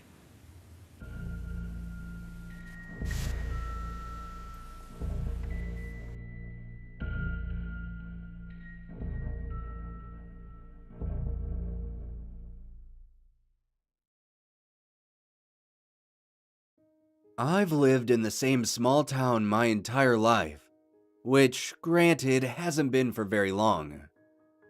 My family moved here right before I was born. When I asked each of my parents why they chose this place to settle down and start a family, they both told me it was the other's idea.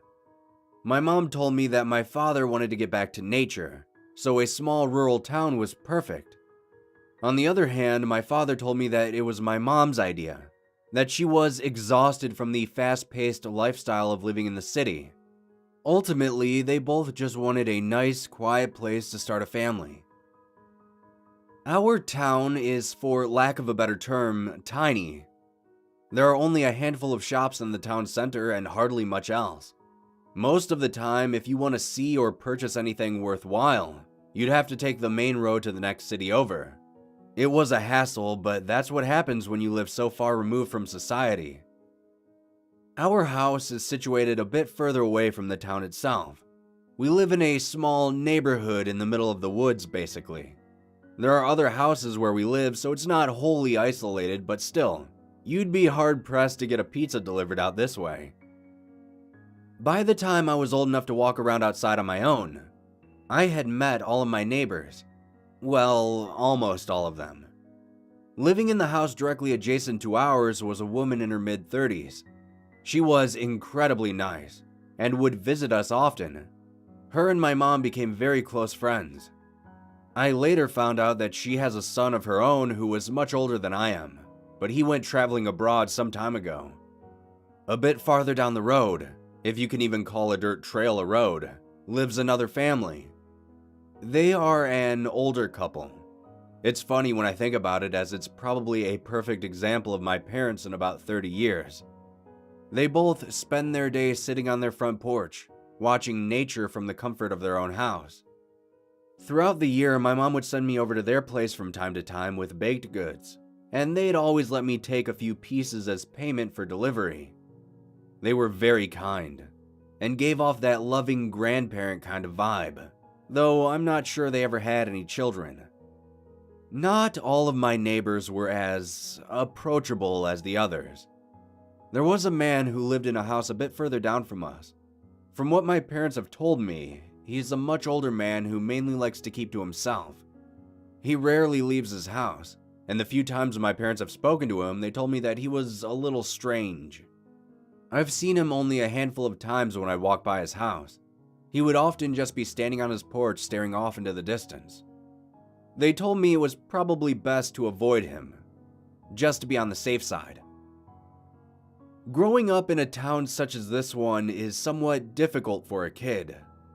There was hardly anything to do aside from chores or staying in my room all day. By the time I was a teenager, I was spending the majority of my day helping my mother do yard work. She had gotten into gardening sometime during my youth. Over time, she had turned our whole front yard into a crop field, basically. She was growing almost everything. At first, it was just to supplement our food stores, so we didn't have to travel into town very often.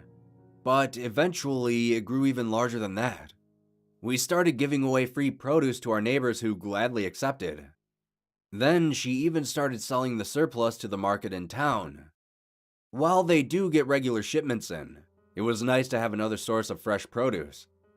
So not only was she making our shopping trips cheaper, she was also getting paid in the process. My father, on the other hand, worked in the next city over. He worked for some corporation. He never really talked much about his job other than the long hours he had. I remember he took me with him to the city a few times, and each of those times I was utterly overwhelmed. My life was progressing normally until one day, I ventured farther away from home than I should have.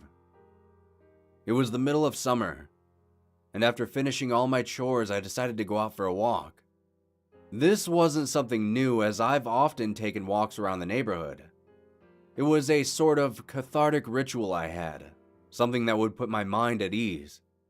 I would walk along the tree line, bouncing a stick off every tree trunk I'd pass by, thinking about life, my plans for the future, school, and all the places I wanted to visit when I was older.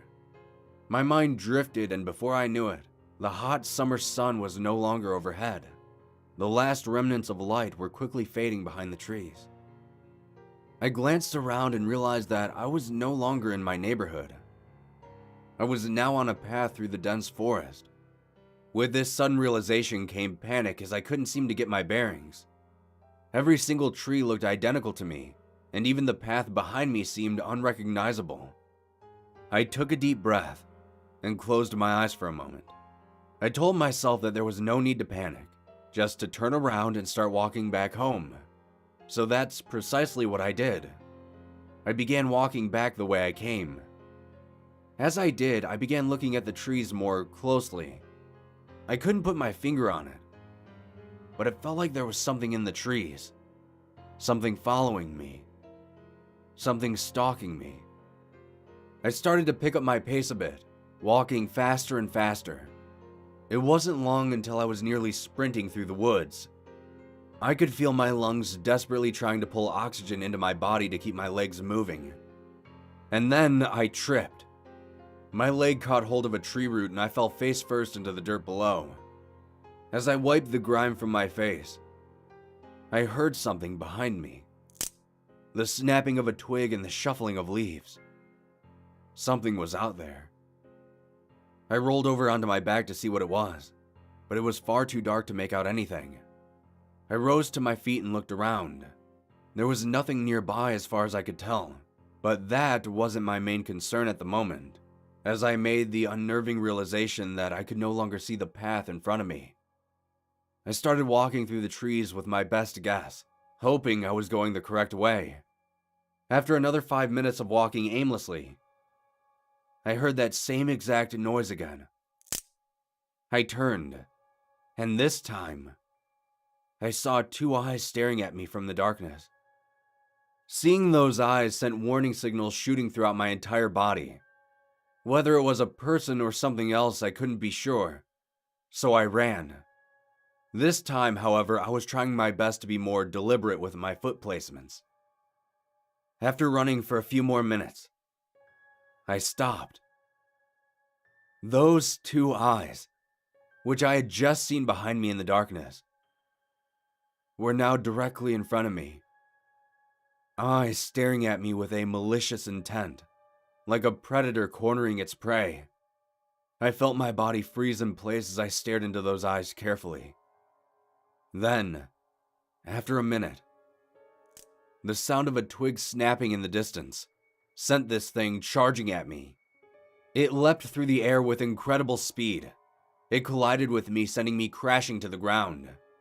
I struggled against it, but my strength was quickly waning. Seeing it up close now was terrifying. Its eyes were narrow and threatening. Sharp fangs snapped at my face over and over again. Its hands were like knives, and they were digging into my arms and shoulders. I felt helpless, like I was about to be devoured alive by whatever this thing was. I could feel my hands and arms begin to sting as numerous cuts began to appear on them. I was beginning to think I was truly going to die out there. With my options quickly running out, I took one last deep breath and summoned as much of my strength as I could muster. I shoved this thing as hard as I could. It flew off me, tumbling end over end into the dirt. I took this chance and scrambled to my feet. I started running, faster than I ever had in my life. I ran until my legs threatened to give out on me. In the distance, through the trees, I spotted a light. I could feel relief wash over me as my pace slowed. I made it just outside of the tree line and collapsed.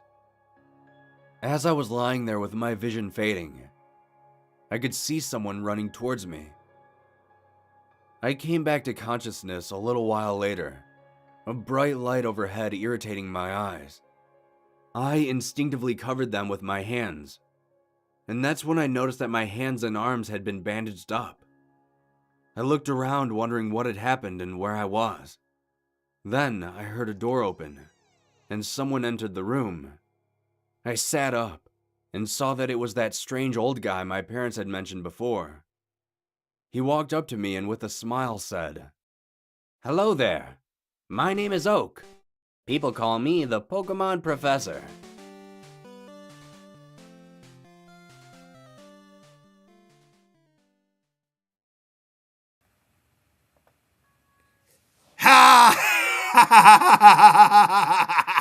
April Fools! Nice.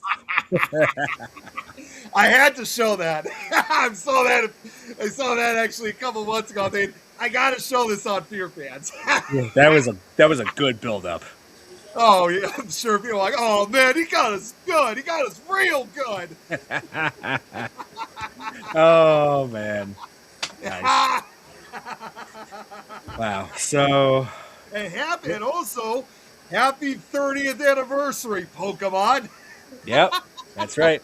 Happy 30th anniversary to the highest grossing media franchise of all time. And it started by a man with autism, just like us. That's correct. That's correct. Yes. Oh yeah. How'd you like it, Joe?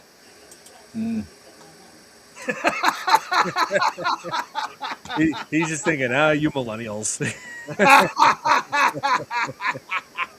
Man, but That was fun. yeah, it was great. Oh, so I guess that's going to be it for this edition of the FearFans podcast. Yeah, hey Nick, if you're interested, I would love for you to decide what we should cover next. I want to leave it up to you this time.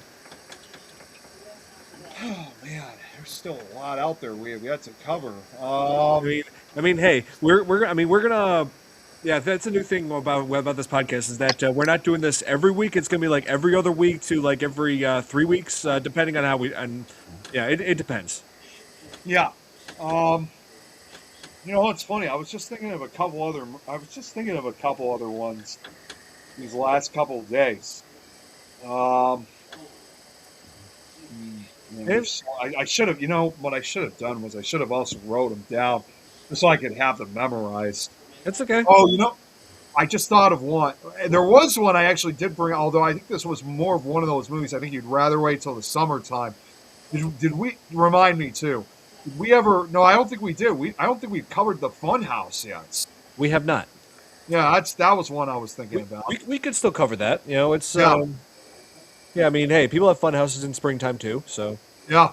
Well, like at the haunted house we're going to this upcoming Friday. I mean, it is a haunted house, but that is still technically considered a fun house. yeah, Funhouse, directed by Toby Hooper, right? Yeah, it's same director of Texas Chainsaw Massacre and Poltergeist. Yeah, I think that's a good candidate for that. Yeah. What about you, Joe? I don't have an opinion. Okay. Well, I believe that movie's available on Tubi, if I remember correctly. Yes, it is. It is. Yeah, because I was just scrolling on Tubi looking for movies to watch. I was actually looking up since we saw Critters 2 at your Easter party. I was actually watching the original Critters again. Oh, okay. Okay. Yeah, all the Critters movies are on there now. Yeah, all four of them. By the way, speaking of movies, too, I thought I should just tell you because Rochelle texted me. Oh. She actually sent me a text saying, give me a second here. She said, I'm just scrolling through. She said, she sent me a screenshot of this movie, and she's like, I'm surprised we don't have a holiday movie night based on this movie, April Fool's Day, the one from 1986. I said, I've shown it before, close to Easter before. Yeah. But for whatever reason, she said she doesn't remember her. But I still said, I do enjoy that movie too. So even though, Critters 2 is kind of taking its place, that shouldn't stop us from seeing April Fool's Day because we could always switch it until another Easter horror movie comes around. We could always just switch it every other year. Like one year it's April Fool's Day, next year's Critters 2. Yeah, we could. Yeah. So I just simply said to her, well, for next Easter, consider it done. Yeah, for sure. Okay, so yeah, like you said, next week or not next week. Sorry. Next time on here, like in 2 weeks, maybe, hopefully in 2 weeks, and we cover Funhouse. Yeah, we can do that. Yeah. So yeah, that's gonna be it for this edition of the FearFans podcast, and yeah, definitely great to be back. Yeah, I was about to say we're back. Yeah. So, looking forward to seeing Ghostface returning in the new Scary Movie. Yeah, it will be interesting. It'll be very great. And I looking back at that trailer, I gotta say Marlon and Sean Wayans and pretty much the majority of the cast have aged really well. Yeah. Oh, yeah. I've seen pictures of what they look like. Yeah. The 25 years. Yeah, they're doing something to keep themselves going. Yeah, they have access to the fountain of youth, and I want it. Yeah. Well, hey, just remember, Don, we still have that youthful appearance ourselves. So consider yourselves lucky. Consider us lucky. Yeah, I mean, I've still got my hair. Yeah, I've still got my metabolism. So, I'm just gonna throw this out. I've told you about this band before. That band Pavement. I already told you about them. Yep. They were that indie rock band from the 90s. And I just thought, I still remember there was one time, like in the early 2000s, where they were actually on Stephen Colbert's show. Oh, and even in their 40s, they still looked relative. Even Stephen Colbert pointed that out. And he's like, you guys are pretty young, still have such a youthful appearance for guys like in your 40s. Like, what is it that you guys do to stay so young? And Stephen Malkmus, the lead singer of the band, which, by the way, I always think almost every interview, I think he's always high. So because his response was in response to Stephen Colbert's question, he simply, saying, how does he have this youthful appearance? He just goes, I guess it's just the showers, maybe. They say you should shower before you go to bed. It does help. That's what I do. Yep. Oh, what do we got here, Joe? Oh, advertisement. Oh, the Southern Fried Paranormal Podcast. You're going to be on that show. Okay. All right. That's this upcoming Thursday, April 2nd. Okay, and that's good, Joe, because as I don't think we're going to be doing supernatural talk that night, so I should be around to tune into that show. So, but for everybody else here in the chat, yeah, definitely go check out when Joe's on this show this upcoming Thursday night. For sure. All right. So thanks for sharing that, Joe. Yeah, totally. Yeah, I thought they did a good job with the graphics. That's really good. Yeah, and matter of fact, I think I was actually on one of the very first episodes when the Southern Fried Podcast, paranormal podcast started. So yeah. I've been on that show. I was on that show myself a few years ago. Nice. Oh, Billy's asking, are we covering Scary Movie 2 next Tuesday? Here's the thing, Billy. One new thing that we're doing this podcast is that we're not doing this every week now. And also, I'm letting people in the network all decide which one they want to cover on here. So I decided to let Nick have a go at that, and so there's a good chance that next time we're going to be covering The Funhouse, which is an 80s slasher directed by Tobe Hooper. I think it's just important to say, and I'm not going to go into too much detail of it, but yes, we may have done the show almost every week. However, as fun as we have a good time with doing the show, and I'm not only just saying this for FearFans, I'm also saying this for the other shows that I run, it does eventually become stressful and puts a lot of stress on us. So every now and then you need to definitely have some balance. You need to have a break in between and just regather. And just because that we're not doing it every week does not mean that this is truly the end. We're just not going to do it every single week because it's just going to, I hate to put it this way, it would basically just slowly but surely be killing us. And we need all the energy that we need to just recharge and be ready for the next one. So that's, and I'm mainly speaking that from a podcast host perspective, is that doing shows is fun. When you're doing them almost every single week, especially throughout the year, it does get tiring. So that's just kind of the reality of when you're doing a show. And that's also the reason why I haven't done my own show, Nick Files, in almost about 2 years now. Because, well, yes, I've been focused on other projects, but, at the same time, however, even though I haven't done my show in almost 2 years, I've actually literally compiled a list of future haunted and historic locations and events that I would like to eventually cover in the very near future. And I can tell you, I got a lot of places to go, including some from Wisconsin too, Joe, in case you asked. I mean, oh, yeah? I got probably over 500 locations, maybe even more than that. And put it this way, if our network is still around over the next couple of years, well, actually, honestly, even if it didn't exist anymore, it still shouldn't stop us from doing our shows. So what I'm basically just trying to say, if what I'm seeing from this list is correct, this is just a guess, but I probably may have enough locations now to last my show going, not only just to last for the rest of this year when I get back to it, but it's probably enough to say probably will last up till the year 2031 or 2032. So what places are in Wisconsin? Oh, I would have to. It's a huge list. Name a couple. What's that? Name a couple. Okay. Okay. All right. I'll name it. All right. Bear with me for just a quick minute then, because I got to go through this. What about Bray Road? Yeah, Bray Road's obviously one of them, no doubt. Bray Road. That is actually going to be. Well, I'll tell you something about it. Stick around afterwards. You don't want this aired out in public. No. What I was just going to say was, so what I've also been doing with the change of Nick Files is when it gets closer to the Halloween season, that's where I actually do cover more cryptid-related episodes. Essentially, I basically have kind of made it the Halloween specials during that time, is covering the cryptids. And the Beast of Bray Road, obviously being a cryptid itself, is no exception. And that's going to... I don't know if I'm going to be able to make a slideshow out of that one for this year, but hopefully next year I'll be able to. Because, like I said, I got a lot of different locations, a lot of different Well- subjects that I got to cover. Yeah. I'll take you down Bray Road one of these days. Yeah, I would love to. I would absolutely love to. Yeah. Um, All right, well, It's just oh, too wait, bad we Joe can't wanted go to- onto the property. yeah. Oh, wait. Sorry. What was that, Joe? It's just too bad that. Anyway, we'll discuss that afterwards.